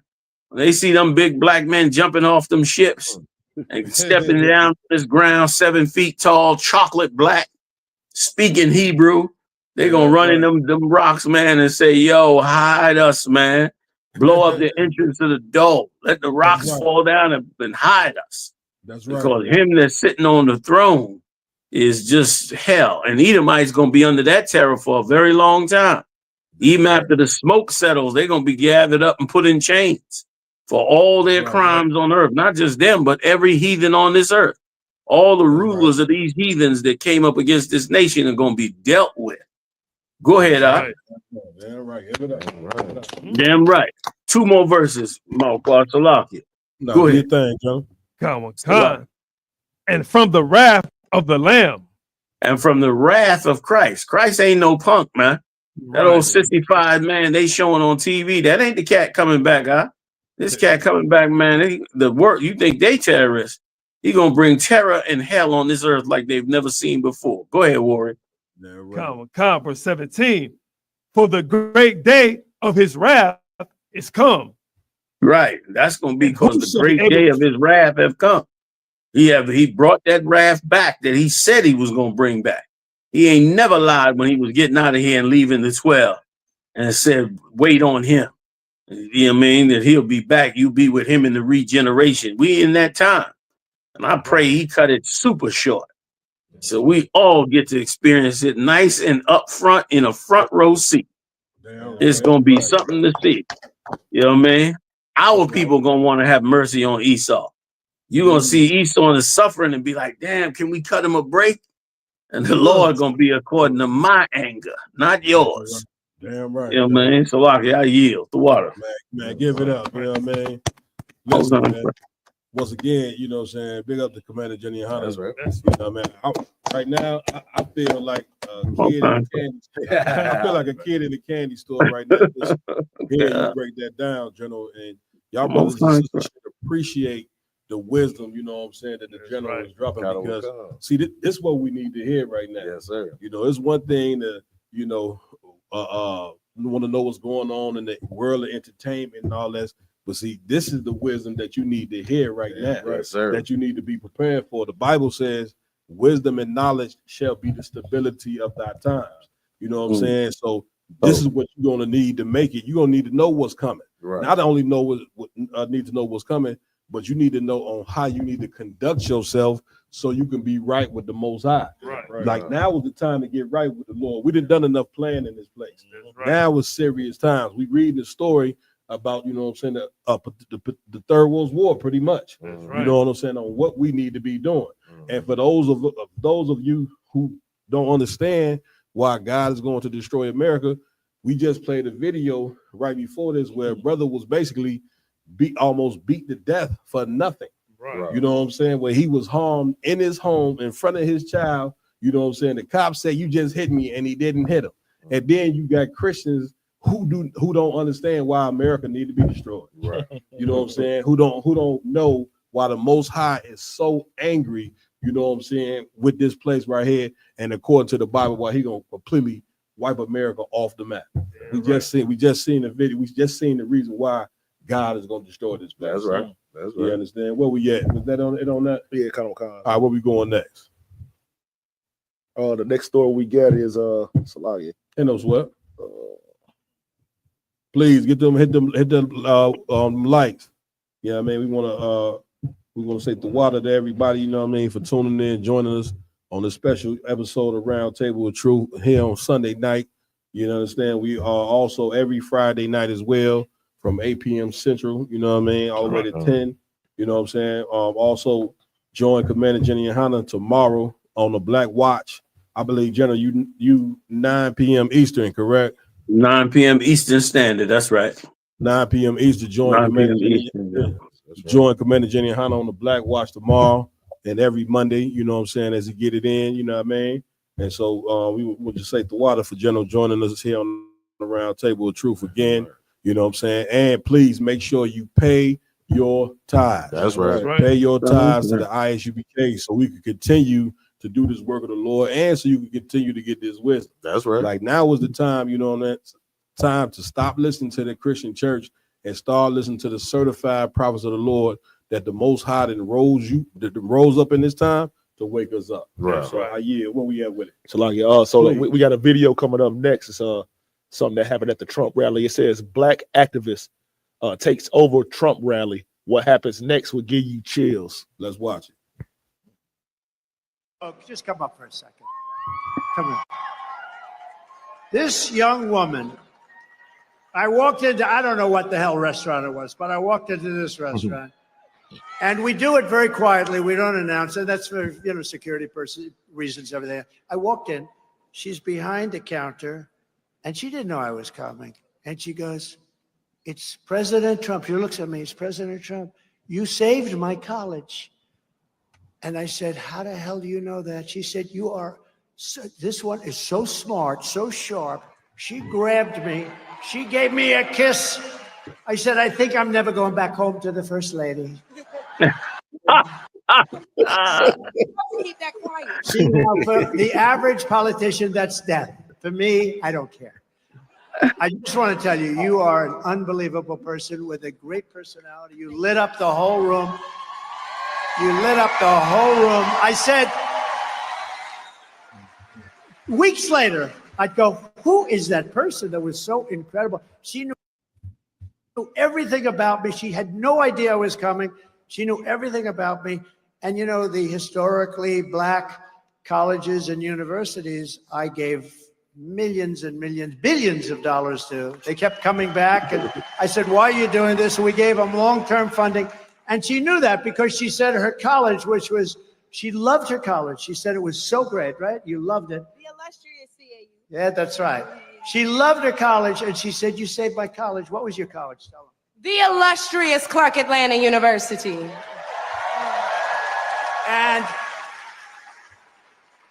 And it was so impressive, and I felt so good because she really did. She really said, I said, "Did you like the college?" She said, "No, I loved that school. I loved that college." And that's what it's all about. But you are an incredible person. I think you have a tremendous future. I really do. And I'll do whatever I can to help you. Okay? Thank you, Dan. Lord have mercy. Great job. You want to say something? Like he don't have no bounds on his lust, huh? He don't bridle a damn thing. God, oh God. I mean, that's obvious. You know what I'm saying? I mean, it seemed as though, you know what I'm saying, they may have had some extracurricular going on beyond what we just said. You know what I mean? But again, you know, black people joining themselves to Trump, get me right on this, Journal, is totally insane. You know what I'm saying? And it's totally blind. No, I was just gonna say what you said. It's totally blind to think that you can join yourself on to Trump and not look at what he's doing. And to do that also means that you don't have a full scope of how he has treated our Latino brothers and sisters in both his first term and in this term right here. And no empathy for them. Colonel Khan, sir. And it that is the epitome of slogging cat. That's the epitome of selfishness. That's the epitome of selfishness. Just because he saves her college, you understand? She's happy as hell. What Takaya Bob said was right.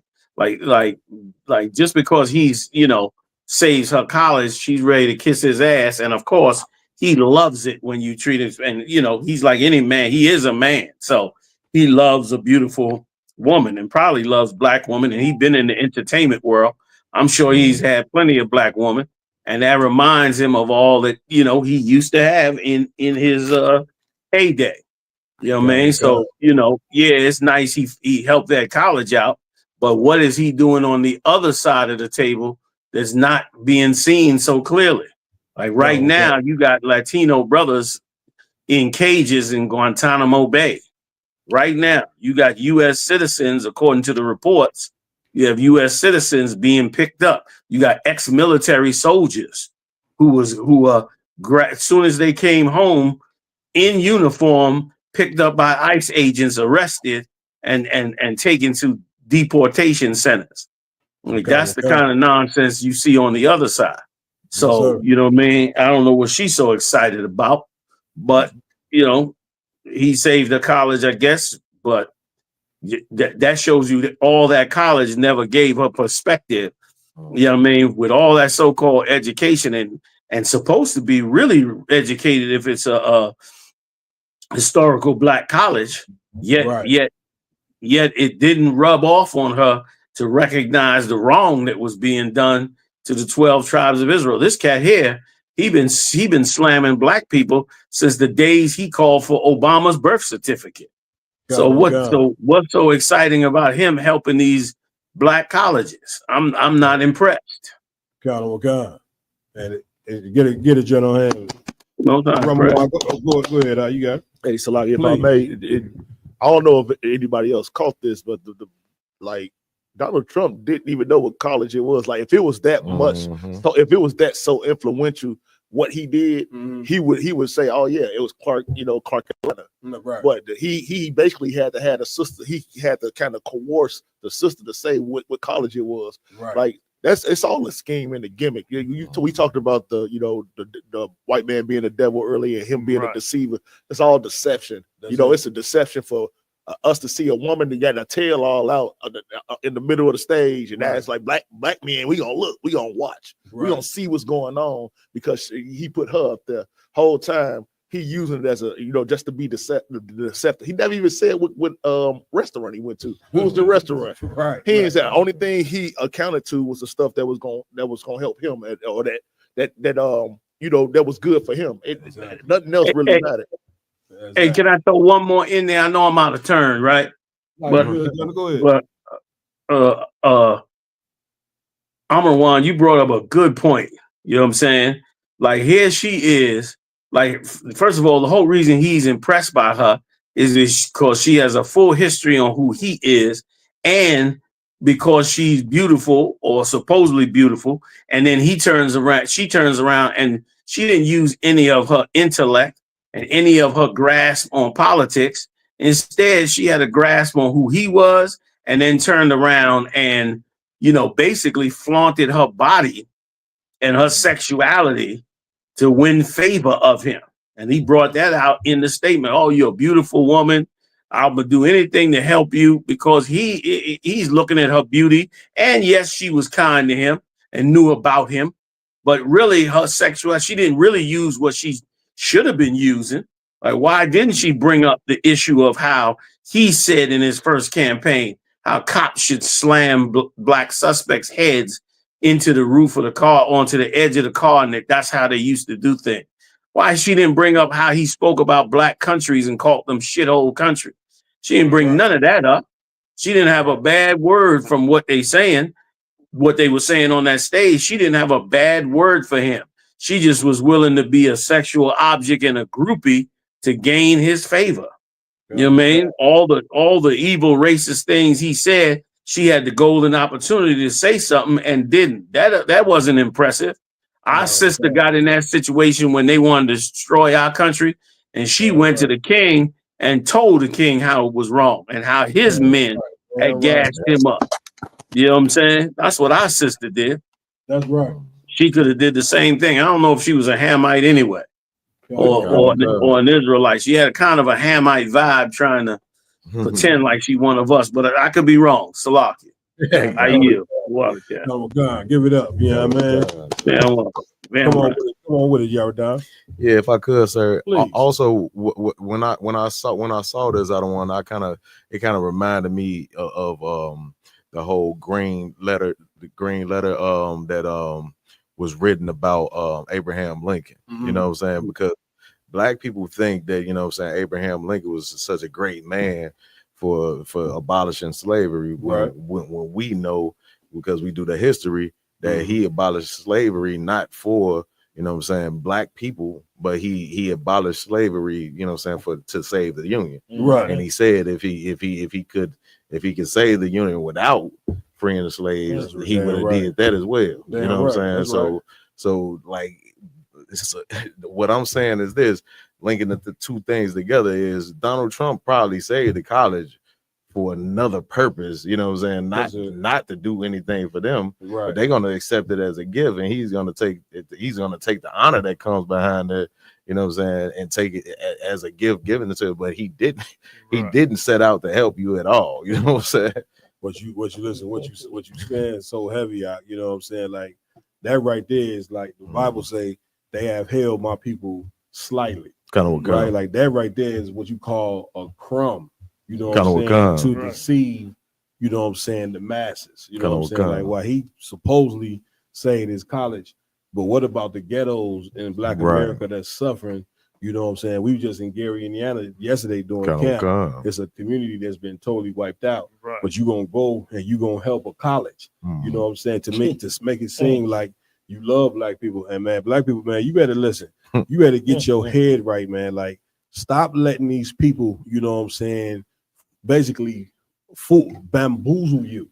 Like how much longer we gonna keep getting bamboozled by the same trick? Help a small percentage. Meanwhile, the majority of us suffer. And like General was bringing out, man, damn near when you go to college now, you know what I'm saying, you basically totally lose any connection that you have with your people, because you believe that degree is you believe that when you get a degree from the white man, you getting a degree from God.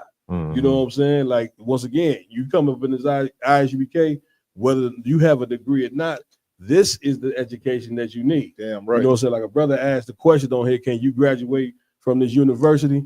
That's what the brother said. Oh, yeah, okay. You had to say, because we call it real nigga university. And to answer that, General, if I may, you damn right you can graduate from it. You know what I'm saying? You come in here and do what the Lord say. When our King return, you're gonna see how important it is to graduate from the ISUBK. You know what I'm saying? Once he get ready to destroy this place.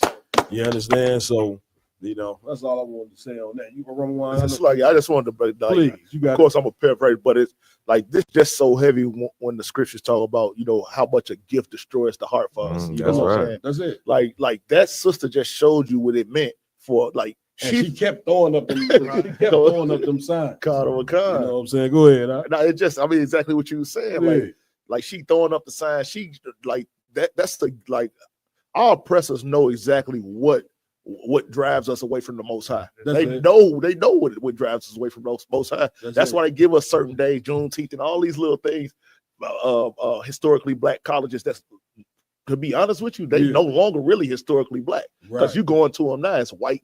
You got the oppressors in there. You got all different Arabs in there. Everything is in those colleges. I know, because my daughter was going to Clark Atlanta. I went there and I said, hey, I thought this is historically black. Well, I'm seeing Arabs walking around, or the white, you know, oppressor walking around. It's no longer historical no more. And even if you call it a historically black college, if the curriculum, you know what I'm saying, is still based around white supremacy, it doesn't matter that it's being called a historically black college. You understand? Like, if it's supposed to be a historically black college, you're supposed to be in that learning, you know what I'm saying, on how to educate your people. That's right. The difference is white people, they go to school and they learn how to continue to oppress you, so-called blacks, Hispanics, and Native American Indian. They understand that.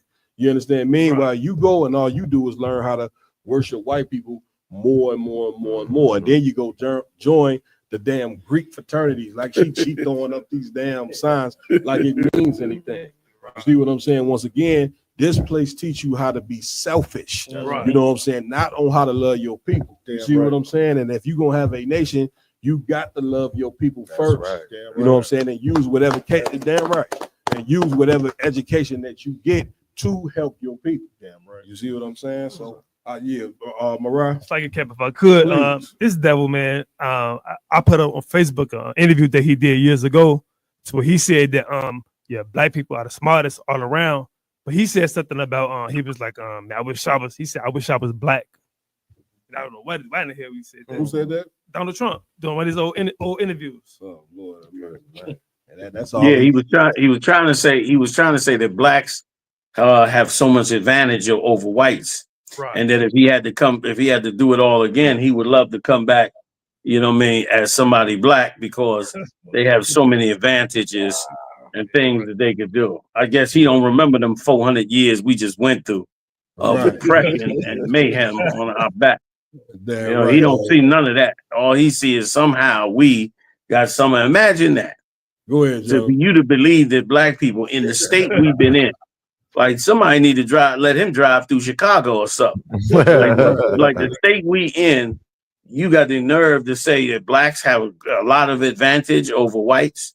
You really that was a racist statement. Really, you saying that the little DEI programs that exist for black people to get some kind of job. That's why I tried to tell Enrique of the Proud Boys. You understand that the whole reason there's so many black people in the federal government is because that's the only jobs we could get. We couldn't get no job working for private industry because they hated us too damn much. So we had to take the government job where we had a little security, where we wasn't so fired so daggone easy. And as a result, they hated us more for that. And that's why he's slashing every federal position and tens of thousands of blacks and Latinos being put out in the street. You understand? After years of working there, mortgages on the line, kids in college, and so forth and so on. And he don't give a damn about it. He just turned around, and Elon Musk just turned around and just clipping their jobs, and they think it's something great. They act like they just doing a wonderful thing for the country. Meanwhile, they ain't clipped none of the military budget in the United States, which is the biggest budget on the military in the world. None of that money got clipped. None of that money got clipped. None of the money going to them senators and congressmen, none of that cash got clipped. You know what I'm saying? But the little tiny crumb that's being given to the poor, we got to slash and cut that because it's full of abuses. The white man is an incredibly evil beast. Is incapable of having any kind of empathy on the human beings that are around him. He's a virus in the earth, and the Lord is coming to clean him up from this madness. A lot, y'all. Is that it? On that? Listen, General, we're gonna go ahead, if you don't mind, General. We're gonna take a 5-minute break. You know what I mean? Take a 5-minute break. The brother gonna play a song or play a video. Right quick, you know what I'm saying? And we're gonna come right back on the round table of truth. Don't go nowhere. Shalom. Sure. Don't miss out on the opportunity for a quality leather jacket. Yatazar Pale X Diverse City is introducing their Real Nigga University Letterman jacket. Don't be the only one without one. Order yours today. www.diversitymall.com. Oh yeah, and they take Afterpay. So get yours today. But now check it out. You got the 1969 on that side. Look at that One West emblem on that side right there. Look at that. Look at that. Look at that. That's real ice dripping. Like that's real leather dripping. You got the back.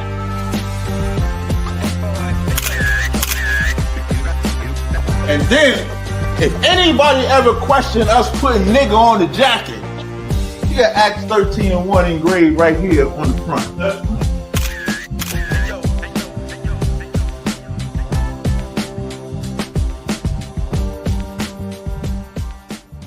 Shout out to Yahanna out in Chicago with these badass sweatshirts. I look good as shit in it. God damn it. Y'all should go get one. These badass sweat hoods. UBK Nigga University. Hoodie season. Used to pick a switch before I took a beat. Now forget the stick, it ain't what you thinking. Yeah, just feel like hoodie season. It's hard on my sleeve.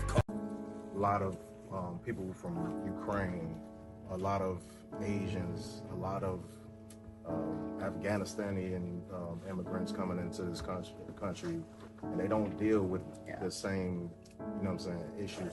How does that part of things make, you know what I'm saying, affect you? Yeah, I feel like it's very personal, you know, when you have everyone, you know, coming here for what's considered the American dream, but you only pick on one specific race and one specific location of where, if you're Mexican, I absolutely hate you, and if you're Mexican and you look this color or you look this way, then, you know, your dream is not valid, but this white person's dream is valid, or this lighter person's dream is valid.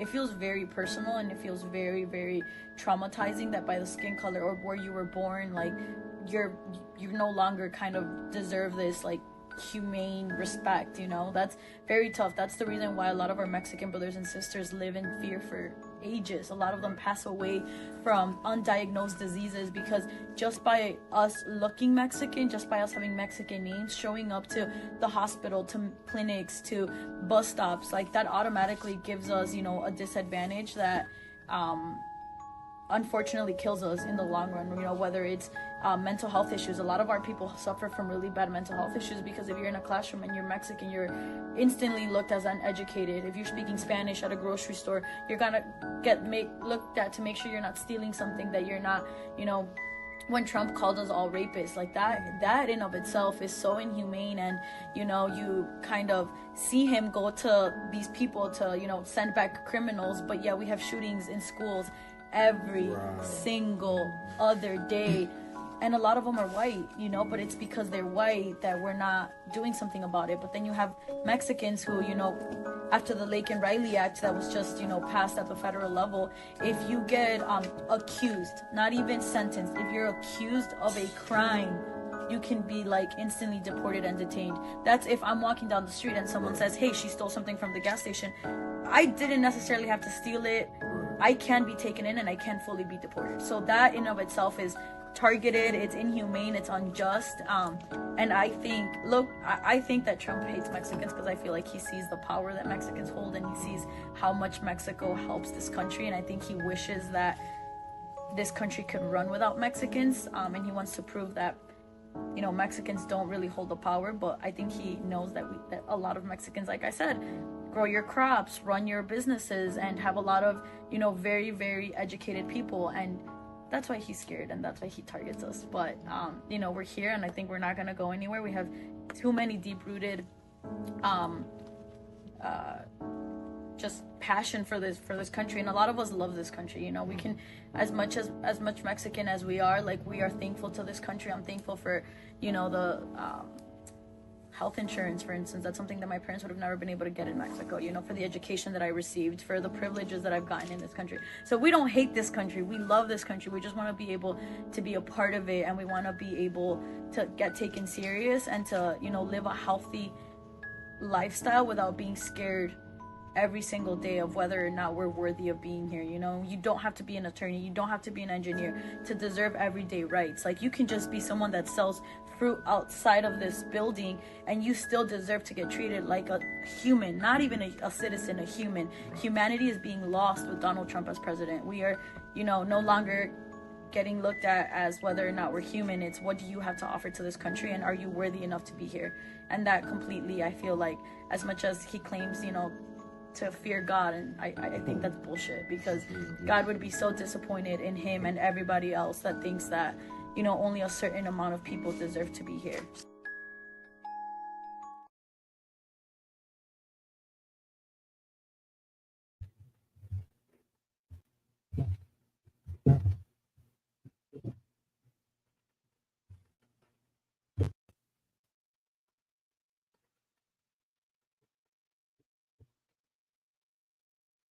Let me know if you need me over there. All right.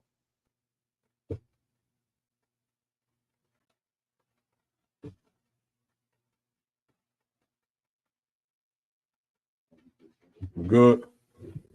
Clap it up. All right, we back on the set. You know what I mean? Big up to that sister for that video.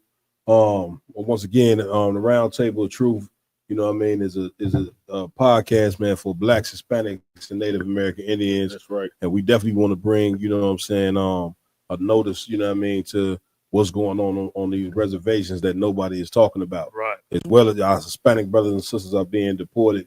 But meanwhile, if you don't know, the Native American women have the highest rate of being missing, of being taken and murdered, as a matter of fact. You know what I'm saying? So it's a lot of horrible stuff going on with our people that we need to bring awareness to. I believe also Karyash is going to be doing a special on that real soon to bring awareness to what's going with our Native American sisters on these reservations. You know what I mean? So we back on the set. Where we going? Colonel Khan, sir, we got Dr. Umar Johnson responds to daughter's claim, support allegations and daughter's deadbeat claims. Oh man, this right here, this has been all over the social media. You know what I'm saying? As far as the situation with this brother here. Let's get it on.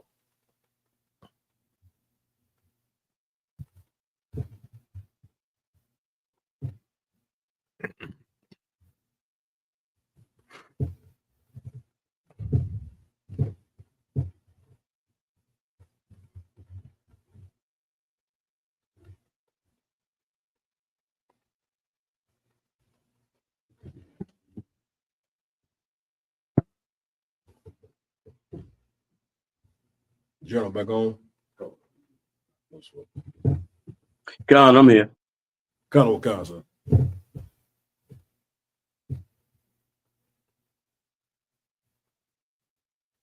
One of the big reasons why we don't see more marriage is black men are afraid of what will happen if this relationship goes south. Alimony plus child support, that can destroy your black man. Even if you're middle class, you've got a good income, that can break you down. So if we want to heal the black family, we're going to have to heal that child support system as well. Have you ever been on child support? I'm on child support now for my 13-year-old. And I was on child support for my 22-year-old. See? Yeah, and that's where it's coming from. I feel you. I ain't on it though, but no, remember, I didn't say it should be done away with. Right. You follow me? Right. They need money. I was put on child support because I didn't marry the mothers of my children. They both wanted to get married. And what I said was, I didn't dismiss it. Right. Because I would love to be married to the mother of my child. But your pregnancy is not going to dictate family. What we're going to do is let's continue to date and explore this. If they would have been patient, they would have been married in 12 months because I am that type of man. I couldn't let them know that. Right. But they were so arrogant in feeling like I was obligated to wife them up that they showed me their true colors too soon. Right. And I saw the type of woman I was dealing with. Not to say that there's anything wrong with them, right, but I saw how they were with me. And I said, she ain't the one who can walk. You having any more children? Ooh, that's a rough one. Gerald, you want to take the helm on it?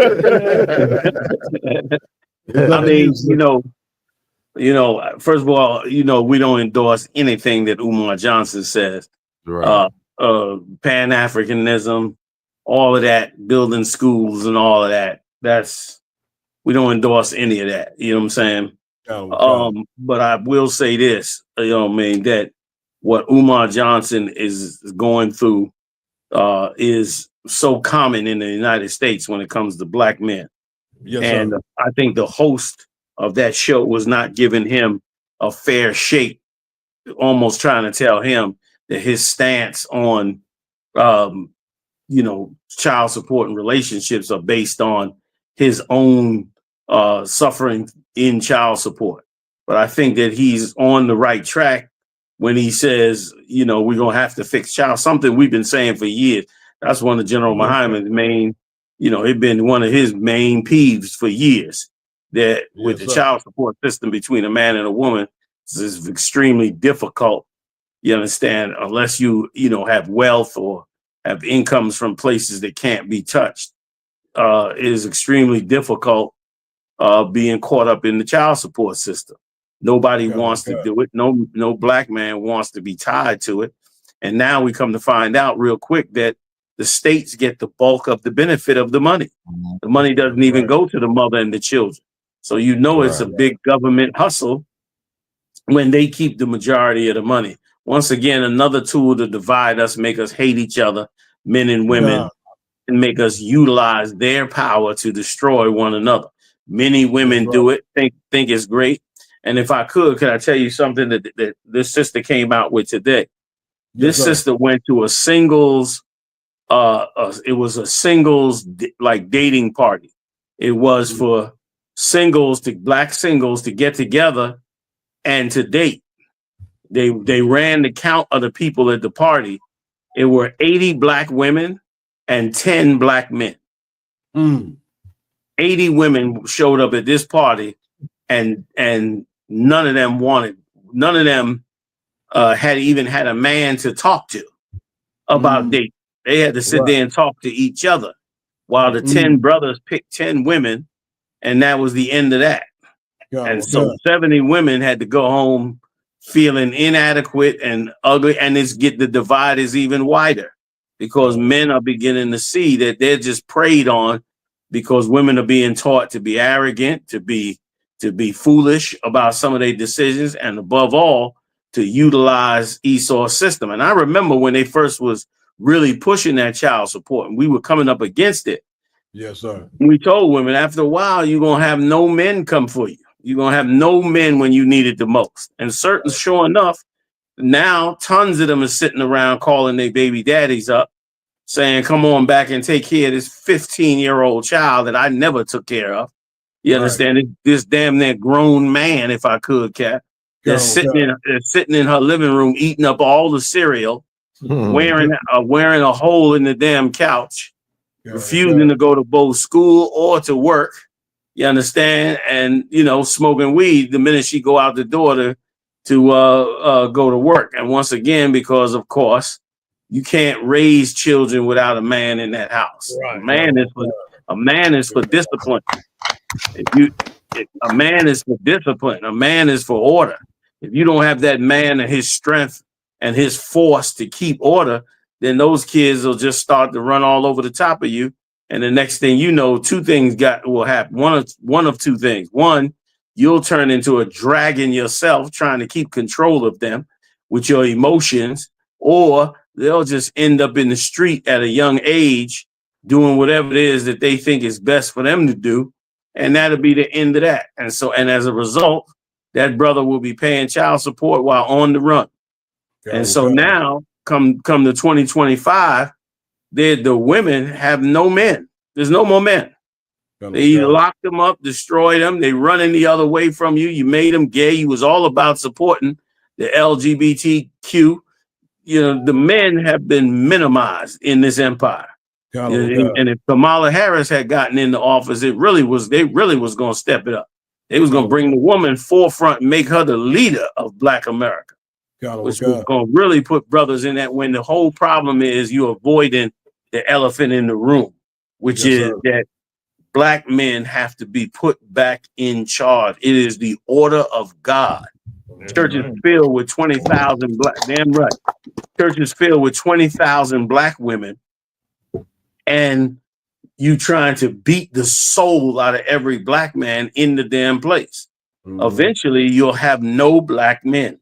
And that's where it's at now. And let me tell you, as Esau get comfortable and unleash his carnal wrath on this nation, you Black women, a lot of you are going to have nobody to protect you, nobody to secure your house.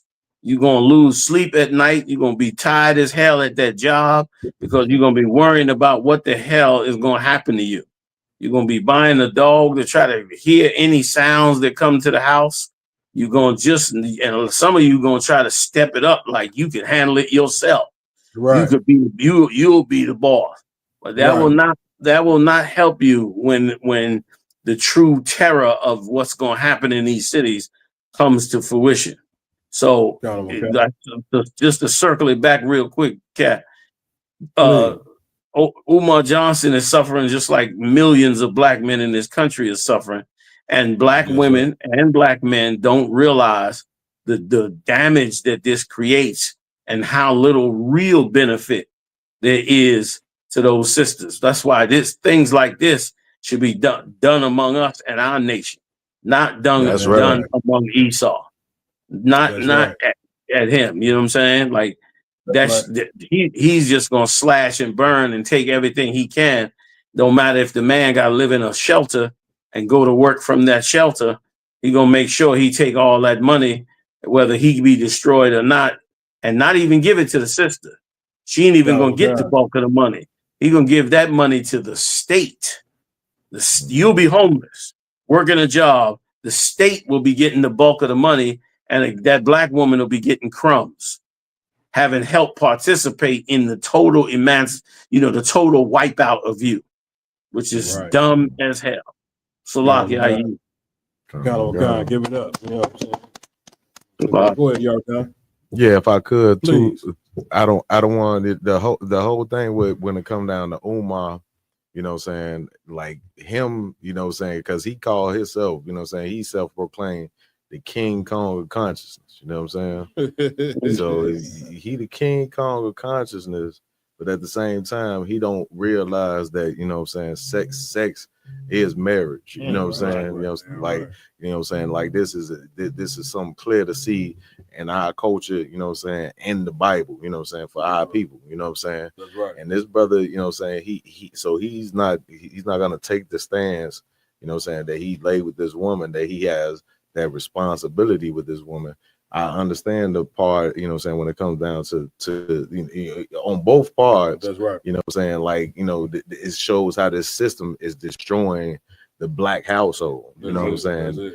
But you know what I'm saying, like he has to take the responsibility also as to say, like, you know what I'm saying, like we gonna figure this out after you done laid with this woman and then created a baby and now you still don't want to even claim her as your family. That's I'm sorry. No, that was it. I don't want to lie. I just wanted to say, you know, okay, not having the Lord's wisdom and education, for sure, it puts us in a state of confusion. You know what I'm saying? Like the general was bringing out, you know, Pan-Africanism is not gonna fix black people. Right. Christianity, not gonna fix black people. Islam, not gonna fix black people. Right. None of these things that we've been trying to hang on to, you know what I'm saying, is going to fix us at all.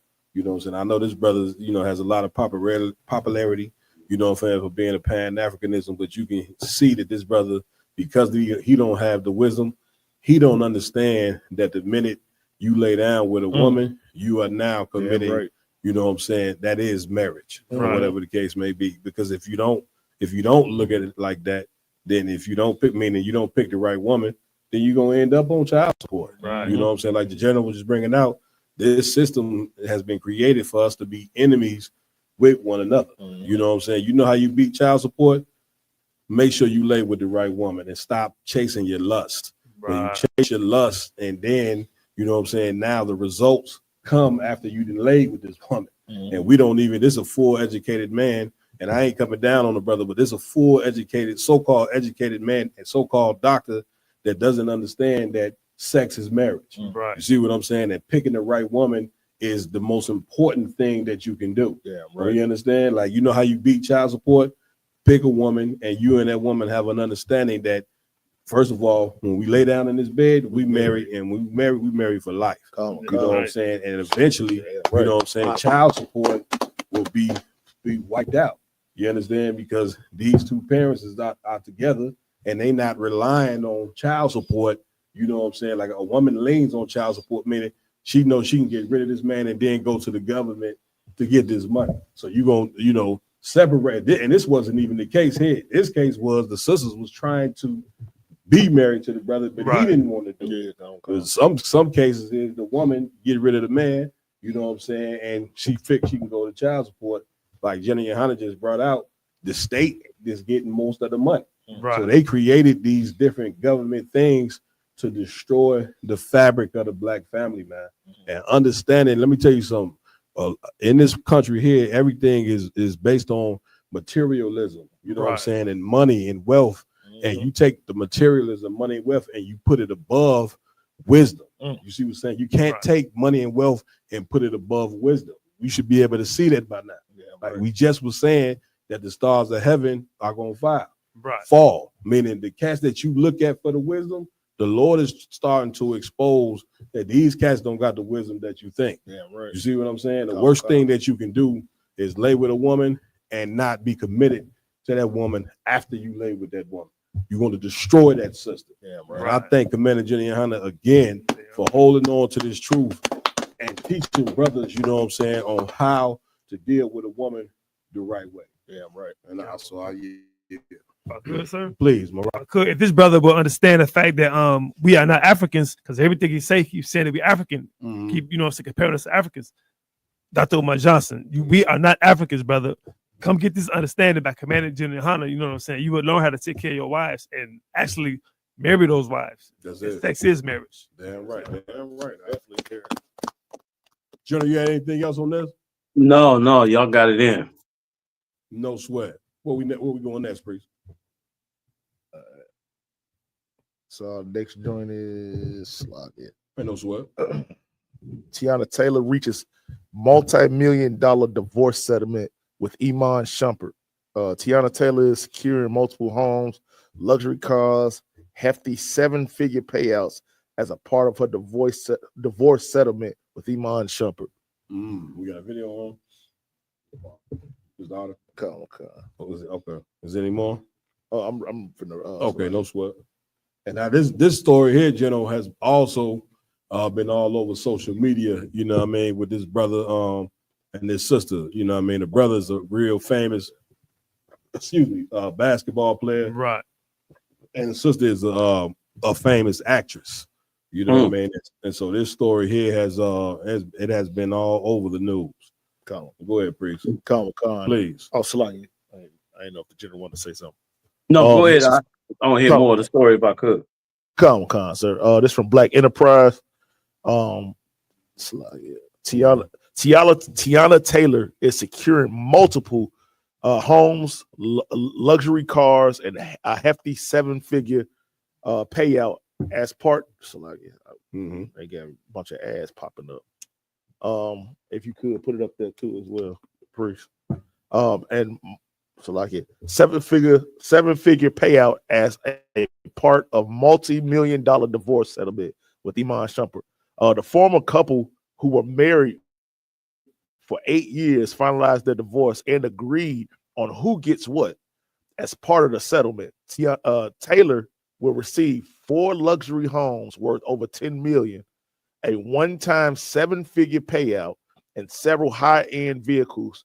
A $300,000 Maybach, a $70,000 Mercedes Sprinter, and tour bus. The Express Tribune reports the singer and actress will retain full ownership of her business and receive $8,000 a month in child support from Shumpert for their 2 daughters, Junie and Rue. The NBA champion will also cover the private school tuitions, ensuring their financial stability. Good night. And on top of that, she got another man. Okay. Journal? Yeah. I mean, that's a rough deal, you know what I mean? Yeah. In Christ, for all them sisters that don't know, in Christ's kingdom, it's gonna be like it was with Abraham and Hagar. If you put her out, she going out, and she ain't going out with nothing. That's right. Everything is staying with that man. Like that's a lack of order, man. You know what I mean? Yeah, right. For her to take, for her to gain all that cash. Now he may be worth it, that kind of money, and might feel, hey, it's no big deal to him. But no sister should have the incentive to steal your money. Like, why would a sister stay with you when she could gain over $20 million in cash, houses, and cars? Like, what's her incentive to stay with you when she could just take your money and leave? You know what I'm saying? Like, she got more incentive, like Eve had in the garden. She got more incentive to eat of the tree of good and evil and to gain power over you. Like Satan told her he would give it to her if she ate of that fruit. Like, why? What? There's no incentive to do that, to pull that over. And a man is the one that's supposed to be in power, not a woman. A woman in that level of power is always open to be manipulated and corrupted. Ton of these Hollywood stars and entertainers full of wealth, they done destroyed themselves running through men. They talked about Halle Berry recently, how she had no man and depressed and all of that, because of course now she losing her looks. She getting in the middle age, and now she realized all that arrogance and bullshit is going out the window now. You know, and she's still paying that brother a ton of money, or Edomite or whatever you, a ton of money. Like, that's backwards. That's the wrong order in this kingdom. You know what I mean? Men and women are not on the same level. You know what I mean? So that's just my little take on it. Nah, I yield. Yeah, kind of. Go ahead, Ramon One. Salagi, if I may, because you brought up an excellent point, Cap, when you were saying, like she got her another man and stuff now too. So the whole thing behind this was that Iman Shumpert, you know, he been cheating on her forever or whatever, so-called cheating on her forever or whatever. And now, you know, she got her man. Now it's almost kind of like a get back type thing. You know what I'm saying? That's why it's so tabloids, because of the situation behind it. Not because everybody, I mean, it's divorces that happen in you know, stardom and, you know, black enterprise all the time. It's the point of it's an angle to it. You know, the angle to it is because he cheated so much. Right. She deserved to do this. That's you it. know what I'm saying? That's Which it. is an immoral reason to ever do anything as a black or Hispanic Native American Indian as a woman. Right. Because if we would know, you know, he ain't cheating, he got him another one. Now, how he doing things might be wrong, and how he did it might have been wrong, but you know, it ain't a reason for you to go leave your man, and not only do that, not only leave your man, but destroy your family in the process of doing that. You know what I'm saying? That's it. Get a brother a hand. You know what I mean? Like, And could I add something real quick? That's a hell of a reward for jealousy. You jealous that he got another. You jealous that he got another woman. You get $20 million just for your jealousy. That's insane. And men were born in the earth to be raised up in power. No woman should be allowed to just take away his wealth or a portion of his wealth.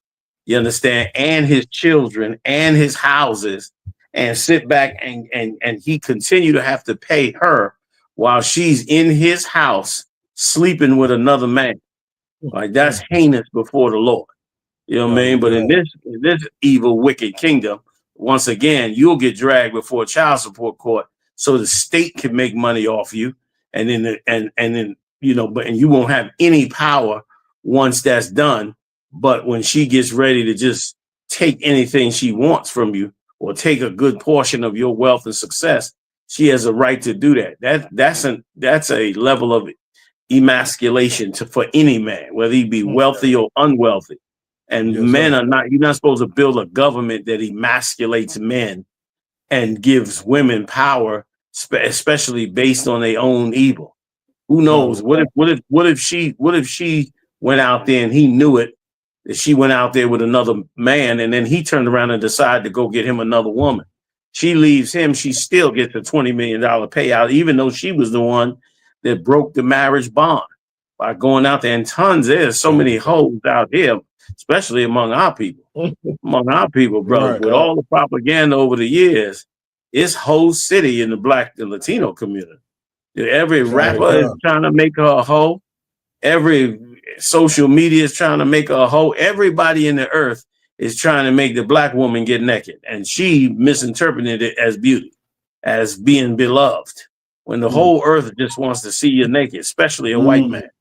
You know what I mean? And you sitting up there simple as hell, think that it's something that, you know, think that it empowers you, when they're turning Black women into hoes every day in this place. I yield. Damn right. Give it up. I just like to say, you know, once again, the institution of marriage is completely flawed in this place. You know what I'm saying? And the whole point of marriage is to be together for a lifetime. You see what I'm saying? Not to, you know, but of course, this society allows you to have a divorce.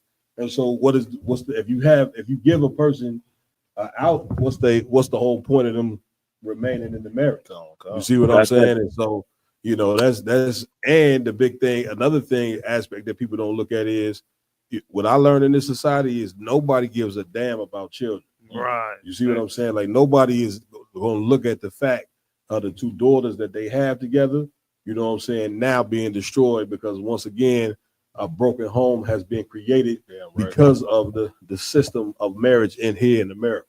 You see what I'm saying? Which will, in turn, when they get older, they're going to go and repeat the same thing that they seen their mother do. when the worst thing that you can do is create a broken home. And this just goes to show you these is millionaires. This is money. But they keep teaching us to chase money. It still don't fix our social problems because these are two people in the entertainment world. Both of them worth tons and tons of money, which is why it's a big story. You know what I'm saying? But of course, divorces is happening every day. You know what I'm saying, in the black community. You know what I'm saying? You know what I'm saying? Not only is divorce happening, people don't even understand what the institution of marriage is. You understand? Like, once again, black people, this is the reason why we got to turn back to the Most High. That's right. You understand? Like, this is why we got to turn back to the Lord, you know what I'm saying, and get our head right back in the game and understand that these laws, statutes, commandments is the most important thing that we can have. Yeah, right. You see what I'm saying? You know what I mean? Damn right. Was that it on that? Kamala Khan. What we got? What we going next? We got 2 more stories left. We got the In Vogue, and then we Man, let's get into it. Then we got LeBron. So let's do it. It's like if I could not in Vogue, not in Vogue. Come on, now y'all go through problems. Oh man, we got a video on this. Ron. I'll read the title. It's from the New York Post. In Vogue singer Dawn Robinson reveals she's been living in her car. The singer, 58, has opened up about her current living situation, saying she decided to make her car her permanent home after living with her parents in 2020. Now, this is the head. You get me right on this. Was with In Vogue, real popular group. You know what I mean? Back in the day, you know what I'm saying. And now you say she's living in her car. I believe this story also was all over social media with the sister coming out about this hit. You know what I'm saying? Is any more on that? We got a video on it right now. Okay, go ahead. All right, that's right. Almost 3 years, I have been living in my car. I said it. Oh my God, it's out. I've been living in my car. Oh my gosh. If you remember, if you guys were with me, in 2020, I did like 105,000 interviews. And in the interim, I was living with my parents in Vegas. And that was wonderful until it wasn't. I love my mom, but she became very angry. And a lot of her anger, she was taking out on me, and I was her target all the time. And I was like, I can't deal with this. Like, I respect her too much. I didn't understand it. I still don't. And it hurt me. That was it on that. Okay. Yeah, ain't no sweat. Jenna, you want to say something on this? Yeah, it's a lot to unpack right there with that sister. Anybody that saw In Vogue back in the day, brother, that sister right there, all she had to do was walk in a room, boy, you melt. Back in the day, boy, she was a showstopper. You hear me? You think Beyonce got something? Shit. Right. She was a showstopper back then. And first of all, just off the top, shame on y'all in Hollywood. Shame on Black Hollywood. Shame on y'all. This sister made movies, and she made she did movies as well as did her music. Shame on y'all, number one, to let one of your own be put in this kind of position for 3 years in the street. Shows you there ain't no love or brotherhood or sisterhood going on in that Hollywood movement. You know what I mean? In the sports and entertainment period, y'all should have been covering one another and making sure that for the whole Black experience, that she didn't end up in that situation. Now, she might have mental illness or something, and that might be the reason she's in that car. I don't know, but it could, or she could have just fell on hard times. But certainly she should have been covered, you understand, and taken care of. And it should be it should be that way for all of us with all of our people, not just her, but all of our brothers and sisters that's falling into these cracks and holes because Esau's a greedy bastard. You know what I mean? Should be helped. The whole reason that she's in that situation is not because she didn't make enough money or she spent too much money. She's in that situation because the white man is the devil, the Bible speaks of. That's right. And that so-called Jew is a ruthless monster when it comes to the entertainment world. You know what I mean? Them artists go broke right after their career stops. They done took all their money and invested it in all kinds of things and destroyed them and just basically robbed the shit out of them any way they can. You out on tour and you singing and dancing on tour while these greedy ass bastards is back home counting the checks as they come in and finding every way under the sun to steal it from you. And by now, Black Hollywood should have already been putting in things in places so that things like this wouldn't happen. Instead of sitting poolside while Puff Daddy had 13-year-old girls running through there, you should have been on top of your business. That's right. Of strengthening all Hollywood and everybody working in Hollywood. Instead of being selfish, selfish, lustful beast, you should have been looking at so much more. So all the wealth in Hollywood, you could have did so much. All the mansions these cats got. There's no way she's supposed to be homeless. Anybody, they got 10 and 15 and 20 room mansions. It would have been nothing for them to get that sister a room. They got the chef, the kitchen right there. It'd have been nothing. Guest houses, all that bullshit. It would have been nothing to sustain and support her. But the heavy is that the so-called Jew is in there running Hollywood and constantly using them because she was a huge star. Huge star in Vogue was, y'all know how it was. In Vogue was, people was insanely in love with them. And then she, like I said, she played in several movies, you know what I mean? And then I don't know if we played it in this part of the video, but she said she had some agent that told her to come out to California. She went and come to find out he had no place for her, put up in a hotel. She told him, listen, why don't we just buy this house or that house is cheaper than a hotel. He didn't want to do that, of course, because, of course, he had no long-term plans. Right. He was going to use her for a minute and throw away. You heard many stories about how cruel it is in that empire. Another thing on the flip side is we just mentioned about these women as being hoes. She was also used in that group to promote hoardism, hoism, if you will. She was also used in that group, made songs and stuff like that to seduce men, which seems harmless, like harmless music. But in the reality of it, it degrades the black family, the black couples. It denigrates us to one another. And she was used in Hollywood for that very reason. Not quite as much as people like Beyonce and stuff, but used nonetheless. You know what I'm saying? And so, I don't know her personally, but many of the entertainers back then that were, super beautiful and stellar, a lot of them was arrogant and disrespectful to black men, and were in articles talking about black men like they wasn't nothing, making songs about black men like it's nothing. I think the group In Vogue might have made one or two songs completely denigrating black men as well. I don't have a good memory of it, but I got some memory of it being that way. So what it really just comes down to is that she was caught up into a world that destroys us every day in this kingdom. You know what I mean? I yield.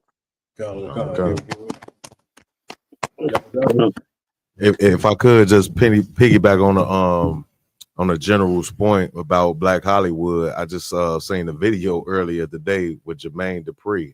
Jermaine Dupri said that people was in his comment section talking about, saying they should be raising some money, for Dawn and helping her not to live in her car. And he said that he believed that she's doing it, on her own volition. Like basically like she don't have to stay in the car, but she's deciding to stay in the car. You know what I'm saying? Besides him trying to actually do what, what the people was saying that black people should be doing as far as coming together, raising money for the sister and giving her proper, functioning housing and stuff like that. Absolutely. You know what I mean?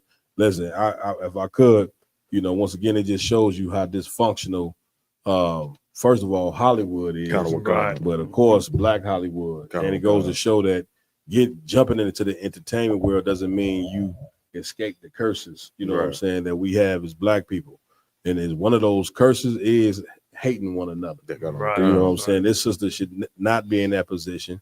You know what I'm saying? And here's what I can tell you: there's nobody in the ISUPK under Commander General Yahanna that's sleeping in their car. Right. You know what I'm saying? Why is that? Because we have sincere brotherhood and sisterhood in here, to where it don't matter how long it takes for you to get yourself together. It's going to be some brother or sister there, or a barracks or something, to make sure that you don't have to sleep in the car. That's right. You know what I'm saying? For anybody that's been homeless and had to sleep outside, they can tell you how horrific it is to be just out there in the open like that. You know what I'm saying? And hey, this sister is a world star, famous as she could be. She's sleeping in her car for 3 years. Shame on Black Hollywood. That's right. You That's know what right. I'm saying? And it goes to show that it's really no, it's really no love. There's no love for one another, in that entertainment world, because really everybody for self. That's right. You know what I'm saying? And if you fall, there's nobody to help you. And even the Bible say, you know what I'm saying, 2 is better than 1. If one fall, the one that's up is there to grab the one that's down. And it's always a point in time where if you up, you may fall, but it's some brother or sister that should be there to, like, it's your duty. We learn in UPK, it's your duty to help one another in the time of need. You know what I mean? So this right here is a story that's on social media, and it's shameful. It's shameful on Black people, because I can guarantee you this don't happen to them white stars. No, you know what I'm saying? It's someone there, and it should be somebody that's there for their sister. You know what I'm saying? Right. It's like, if I could, but you're bigger that is so heavy. All these people in the entertainment industry, they get all this damn money, but us in the ISUPK, so we work regular jobs, 9 to 5. I work 7 damn days a week. I still can't have what I need, but because of the truth, I'm been housed with a brother, man, that's had my back since he's been in the school officer 1,000 my yard. You know what I'm saying? The warrior spoke up. When I was going through things, when I was in South Village, because y'all have been homeless before, you know what I'm saying? But thanks to the Most High, the Commander General Yahanna, I've been in the ISUPK for going on damn near 7 years. That's it.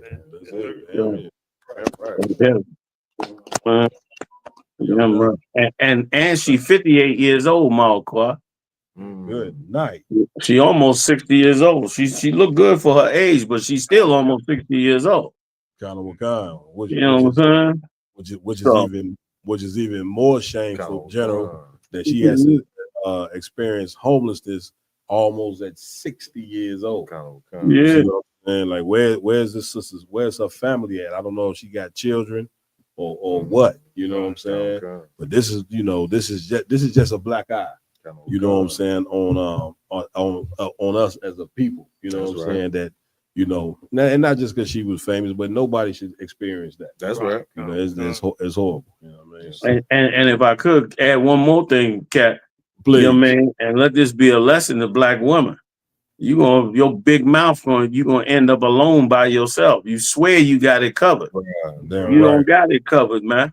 That's you right. all up in a man's face, disrespecting the man you got at home, calling Esau, all kinds of shit going on. And one day you're going to wake up and be 58 years old in your car, wondering how the hell did I end up here?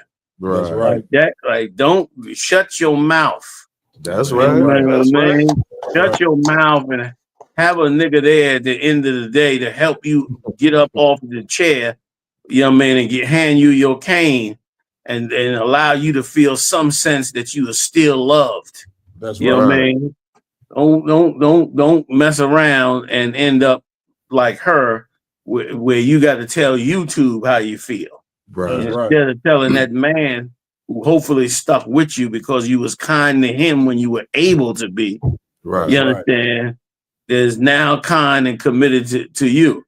Let me tell you something, man. I got some neighbors, brother, that, they up in age and they committed to their wives. I know these wives was good to them when they was young. Some of these brothers up in here around where I'm at, man, they stalwarts for their wives. They up in age and, they keep the car clean and the house right, and you know what I'm saying? And I don't never hear them women yelling and disrespecting their husbands and none of that. You know what I mean? They totally respect them cats. And them cats in turn taking care of them in 60, 70 years old, 75. and them brothers right there on their side, making sure they good. That's And right. it'd be something to see, man. It'd be something to see. And seeing her in that state ain't gonna encourage other black women to go down the path she went down, or encourage them to say we should focus on having, good relationships.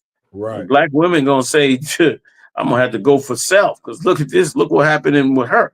Right. Like, it's a real bad, sad song, man. That's Yeah, going on. You know what I mean? Like you said, it was shameful that these things is happening. There's enough wealth in the Black and Latino community to wipe out homelessness among us. That's right. That's right. Certainly That's enough right. wealth, man, in the kingdom of heaven. I'm working with General Shalmon right now. We're gonna attempt to give away 10,000 plates of food together. This will come up right after the Passover. Or around or after the Passover. We putting together a 10,000 plate giveaway. You understand? We're gonna do it super duper big. Man, to give. I'm talking hot food. Okay, the giveaway. We want to hit 10,000 in one day. That's the goal, and that's how we should all be thinking as a people. What I mean? Among us. It's a lot. Damn right. Give it up. Give it up. You know what I'm saying? And once again, General, I don't know the sister's full story, but like you were just bringing out, hell, even if she had a man, with her, what I mean, they be homeless in that car together.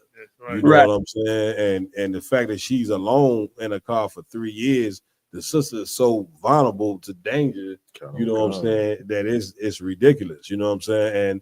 And once upon a time, the sister, you know what I'm saying, in her ripe age, you just heard the general say how beautiful this sister was.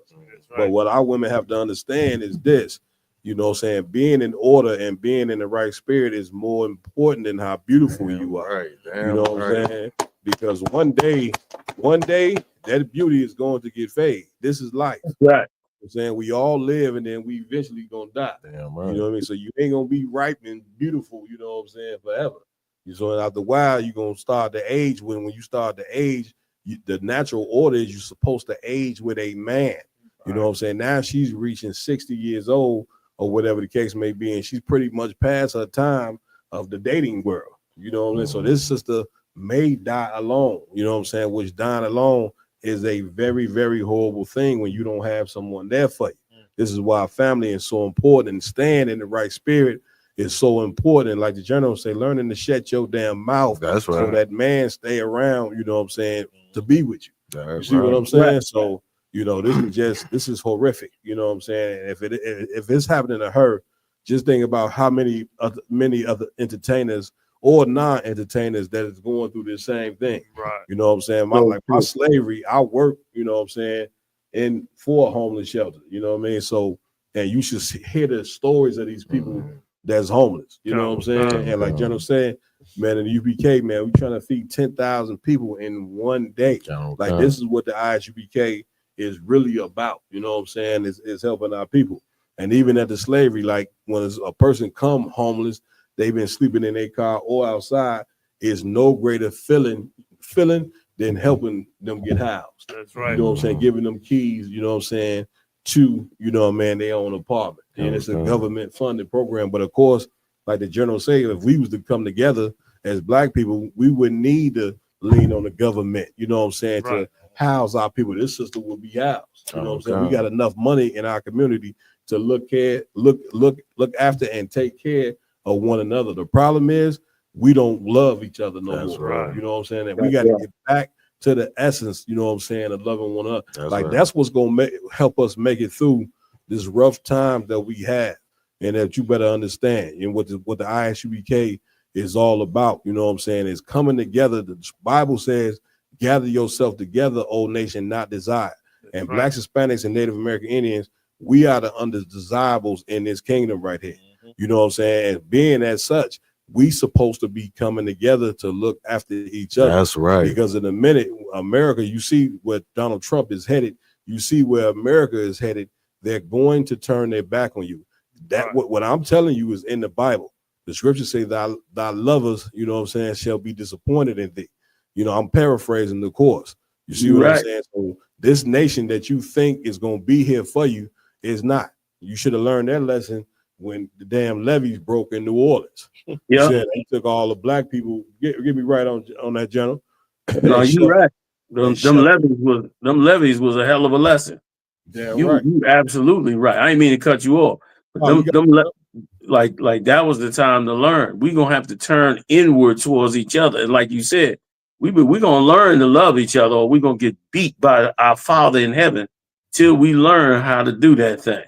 Till we be forced to do what it takes. Esau do it. He got 50 states. Every state got its own state government. Different sets of laws in every state. Some hating each other. But them states are together called the United States of America, and then they the most powerful empire in the world. And 400 years here, they ain't accepted us as being a part of them. Like that's how you strengthen you and yours. And we should be strengthening us and ours the same damn way. You know what I mean? Like we should be pushing towards, making our people better. You know what I'm saying?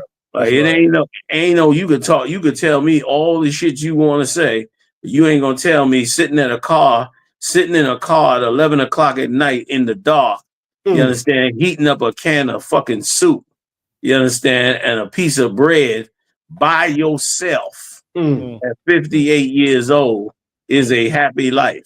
Your life is talking to strangers on the internet. I ain't buying that bullshit for nothing. You know what I mean? That sister need to be in a warm home with a strong black man. You understand? That's gonna rub her feet for the great things that she hopefully did. You know what I'm saying? And so forth and so on. With wonderful children trying to take care of her and make sure she good. She's supposed to age gracefully. You know what I mean? She should be on the round table of truth talking about the days of her being in vogue. Not being discussed on the round table of truth, talking about how she's living in her damn car. She should be talking about the heyday of how great her entertainment world was and how she stood up against the Edomites in this situation and that situation. Yes, sir. You know what I'm saying? Like that's what she should be doing on round table of truth. Instead, we got to talk about how shameful we are for her failing in that situation. And you know what I mean? And it could be partially her fault because of her mouth as well, because that was the training. What a lot of people don't know is while the white man was weaponizing rap music against us with gangster rap, he was also weaponizing R&B against us with songs about hating black men, like people like her, people like Janet Jackson. What have you done for me lately? Women like women like Beyonce, put a ring on it. Putting demands on black men in these songs that while becoming more and more of an insulin bitch when dealing with a black man has led us to 2025 where you go to a dating party and 10 brothers show up and leave all the women facing themselves because they don't want no parts of you. You understand with all that's going on. Like that's what we done been led to. I yield the lock here. Give it up. All right, what's next on the menu, please? This is the last topic we got for the day. Please. Stephen A. Smith blasts LeBron James for weak approach over Bronny James confrontation. Jenna, you want to touch on this? Yeah, we spoke about this the other day about, there's one thing that's in the black community that absolutely must be dealt with as we get more and more power and freed from the hands of Esau. And that is coons. Coons have to be outlawed in the black community and Latino community. It has to become illegal for you to be a Uncle Tom stepping fetching, shoe shine boy coon. You must be addressed in that with that madness. You know what I mean? Once again, okay, if Stephen A. Smith felt like LeBron James' son was not doing up to par, he should have wrote about his son. He knows his impact is huge. You understand? But he also knows how to use people to keep himself relevant. You know what I mean? But he took it too far. That, you know what I mean? You felt like the man's son wasn't up to par. Instead of going after the son and saying what the case really is, as a ball player, you're going to go after his father and say he shouldn't have put him in too soon. He shouldn't have been doing that. And only a coon would think that you as a black man, this is something that's so rare. You as a black man should not bring your son into the same profession you are in and reap the benefits of your experience as he grows with his experience. It is life 101 in everywhere else in the world. Right. In the scriptures, it tells you that Israelites followed the traditions of their fathers. They learned from their fathers. That's why they said when they referred to Christ, they said, "Is this not the carpenter's daughter, carpenter's son?" You know what I mean? Because they follow their tradition. Christ used carpenter terms to describe what he was trying to teach in many cases. Because had he not been Yahushua, he would have just been a brother that learned about carpentry, and he would have followed in his father's footsteps in learning carpentry. White men have been doing it for eons. All those unions, all those trades, journeymen, foremen, all those construction trades, all those secret society stuff with Freemasonry and all that of that was based on fathers teaching their sons about the trades they're in and their sons carrying it on. And of course, here comes this pig, this coon of all coons, to attack this man for doing the same thing that white people have been doing for the last 200 years since the founding of this country. You understand? Like, you're going to go after him for that, man. You are just another coon looking for a story hot enough to keep you relevant on the airwaves. And he's made plenty of stupid nonsense like this. You know what I mean? Like Muhammad brought out how, I forget what team it is, some young girl took over her father's sports team at a young age and ran that thing for years. If You I could, understand? Go ahead, the very team that LeBron played for, the Lakers. Yeah. You know what I'm saying? Damn. You see what I'm saying? Jenny Buss, she took over the Lakers team from her father. You know what I'm saying? And I believe they even did a documentary on how she first came in. She didn't know what the hell she was doing. You know what I'm saying? When she first came in to learn under her father. So lock it, Joe. But I bet you nobody turned around and said she shouldn't be here. You know what I mean? I bet you they didn't frame their mouth to even say that. You know what I mean? Esau does it all the time, every day. Donald Trump got some money from his father and took over the same construction and real estate business that his father was running. He did the same damn thing and just took it a little bit further. Ain't nobody say he shouldn't be here. And he loses millions on deals. You know what I mean? Like, come on, man. Like, that was a cheap, low blow. And to attack a man and his son, a black man and his son. God damn. Well, how many black men are bringing a son through the fire into their profession and their son is succeeding in it and getting the prominence that a white person has? That's right. Damn near nil, man. And it's shameful that he would pick that as the thing to attack. I mean, it was disgusting. Salak, damn right. Give it up. You know, I mean, once again, this is another poison that mechanism that lives in black people is to, of course, destroy each other. Kind of what comes. You know what I'm saying? Like, if you ain't hearing, at least I haven't heard too many popular white sports actors try to really come down on this cat for bringing his son into the NBA. But of course, like you said, Jenna, you always get some Uncle Tom that do the job that you think white people would be doing. Right. Yeah. You know what I'm saying? Like, they step in and say, all right, Mr. White Man, you don't worry about nothing. I got this here. You know what I'm saying? Yeah. And it's shameful when you know that not just white people, all races, you know what I'm saying, uses nepotism. You know, it is the most healthiest thing that you can, it's the healthiest thing you can do for your children. Instead of sending them your children to college, your child should inherit your business. Okay. Take over your. That's the whole point of having damn children, is for them to carry on your legacy. And this man used. Go ahead, John. Sorry, Cap. No, Real you quick, got and who better than to teach them than Mhm. you, whose industry you've been in your whole life? You understand what I'm saying? And That's it. LeBron James in particular, like I brought out on the radio show, they paid his son something like $10 million. And then according to what I heard, I didn't read it myself, but they said Stephen A. Smith was mad and felt like he ain't lived up to getting that $10 million. And I was furious to hear it because LeBron James came back to Cleveland and they said LeBron James changed the economy of the entire city of Cleveland. You can Google the damn thing. Absolutely. He brought so much wealth and unity and power back to white Cleveland, the white side of Cleveland. That you think they gave a damn about giving his son that 10 million? They gave his son that 10 million just to play with. Because they know that they done made 150 million, if not more, off of LeBron James just in the city, just the bars and the shops and the paraphernalia and the different things that they made millions off of him. And you think that you think that this coon would recognize, well, his father is such a powerful athlete in the industry.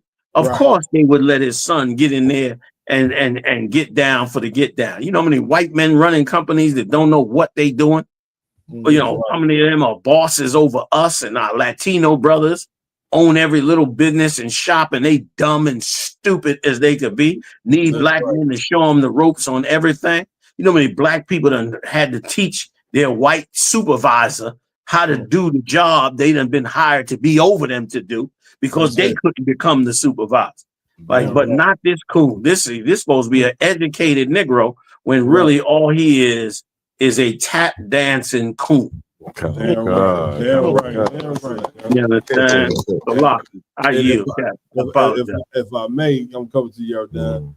Not only, LeBron James has been the face of the NBA for the past 20 odd years. Right. The NBA is $1 billion industry, like something you would not believe. So the money that they done made off LeBron James, it ain't just the city of Cleveland. The money that the NBA has made off LeBron James alone, giving his son 10 million, you know what I'm saying, is a crumb onto what it's like. How much money you think they made off of Michael Jordan in Chicago? Michael Jordan was so popular, he helped push the economy of Chicago when he was playing for the Chicago Bulls. You see what I'm saying? And so once again, other races, they don't look at things like how we look at things. We throw our children out the house at 18 because I don't know who started that garbage. You know what I'm saying? Put the child out at the house when they turn 18. Right. You know what I'm saying? They still a damn baby. What are you doing? You know what I'm saying?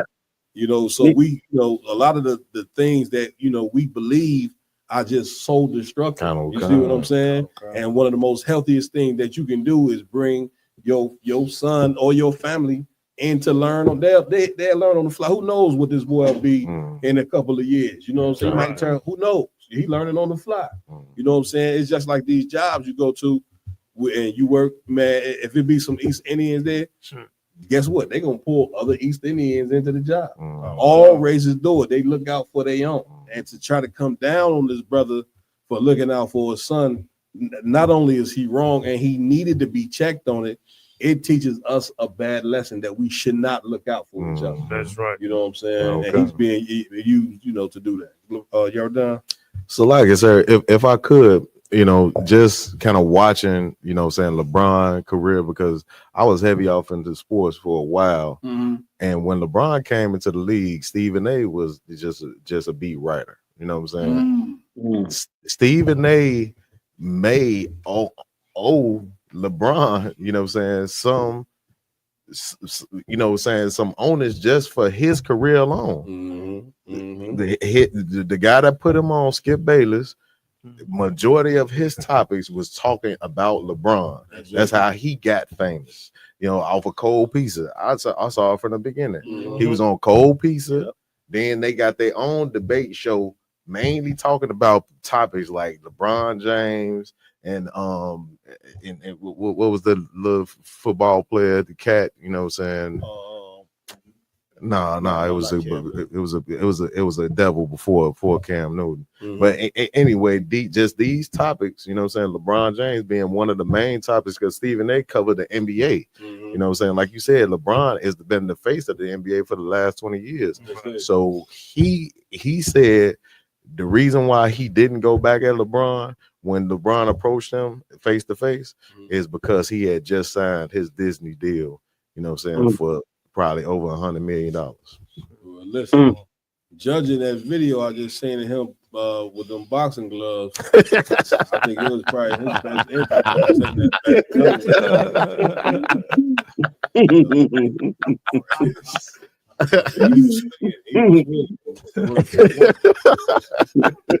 he probably should say that.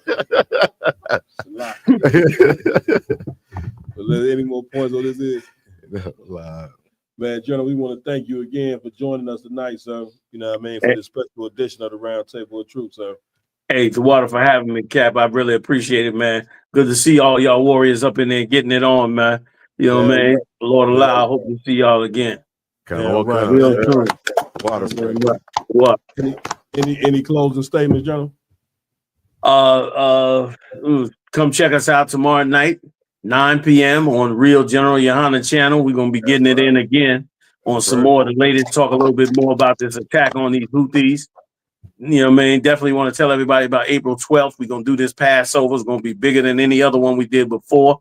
Y'all come on out, man. Support the truth. $200 per adult, worth every penny. Almost a whole week of activities. You need to be up in the building. You need to support the UPK anyway, man. You understand? So, and the water to you, the Midwest Monster Mayhem, man, helping build all those camps out there in the Midwest, man. The latest being the Bar Mob in Milwaukee, holding y'all down, man. And of course, your mighty crew holding down with you, man. We really appreciate y'all. Appreciate y'all's strength, man. I'll see y'all soon, Warriors. The water again. Damn right. I can go salute the General now. Alawat Punya. Salat. Yahweh Shem Yahweh Brakathum. Yahweh Shem Yahweh Brakathum. Y'all take care, Warriors. The water again. Shalom.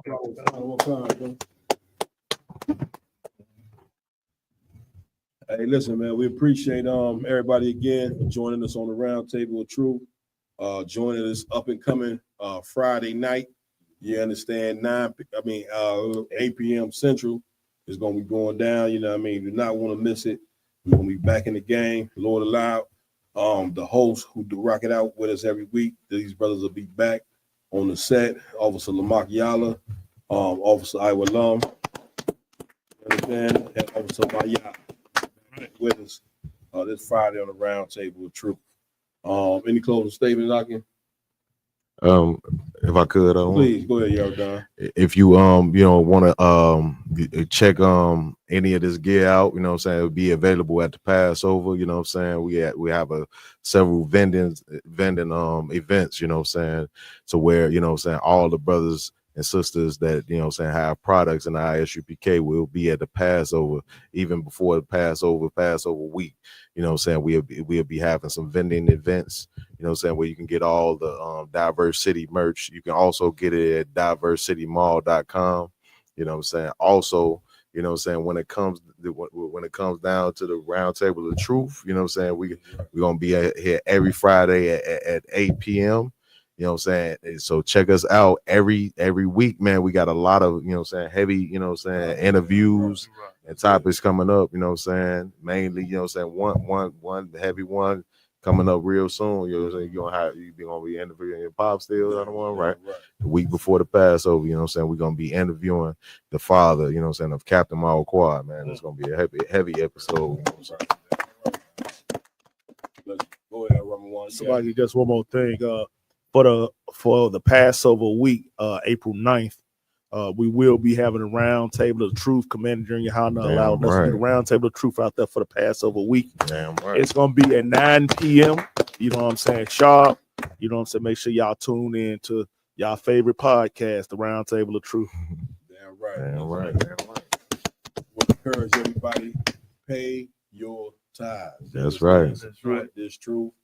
I want to give it up to the brothers that rocked it out with me tonight. To my left, as always, Officer Yahanna, to get his brother a hand. To my right, one Officer Ramawan, give him a hand.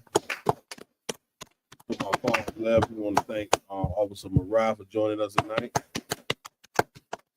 On the ones and twos, Officer Raj Karab, Captain Malquad, Under Commander Jenny Yahanna, Lord Allah, I ain't fighting this damn cold. You know what I mean? Next on coming up Friday, I'll be good to go in the game. But as far as that, we out. Shalom. Gangster about that. You know what I think I know, Mayab? I think the only real gangsters left are Commanding General Yahanna's men. Right. I think we're the last gangsters on earth. I don't want that. We got. Are you black? Take a look in the mirror, man. Look, man, you got a legitimate beef, all right? But it ain't with us, okay? Are you black? Hey, look, man, don't ever question the fact whether I'm black. Now, I bet you niggas do think y'all white. College don't mean shit. Y'all niggas. And you gonna be niggas forever. Just like us. Niggas. It was never what a fake nigga think. It was always what a real nigga think. I made my name up in these streets like a real nigga. I keep them pistols in my Jeep like a real nigga. I make sure all my homies. Yashala means Prince with power. That's all it means. A prince with power. Why do you think you act like princes, man? A prince is royalty, man. Even our destroyed state in America, we still act like royalty. Right. Brothers with a rock, gold chains, gold earrings, gold fronts, man. That's all Southern people that's royal. A royal heritage, a royal bloodline. That's who we are naturally. We just don't know it.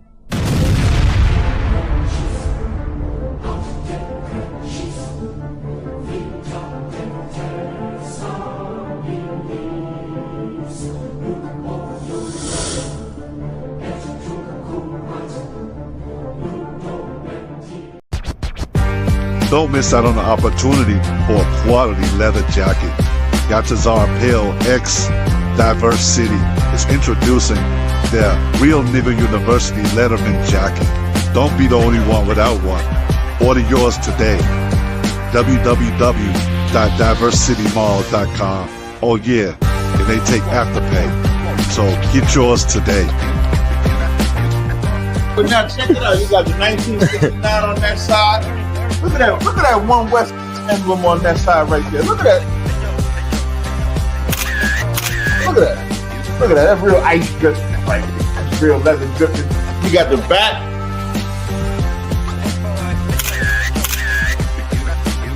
And then, if anybody ever questioned us putting nigga on the jacket, you got Acts 13:1 engraved right here on the front.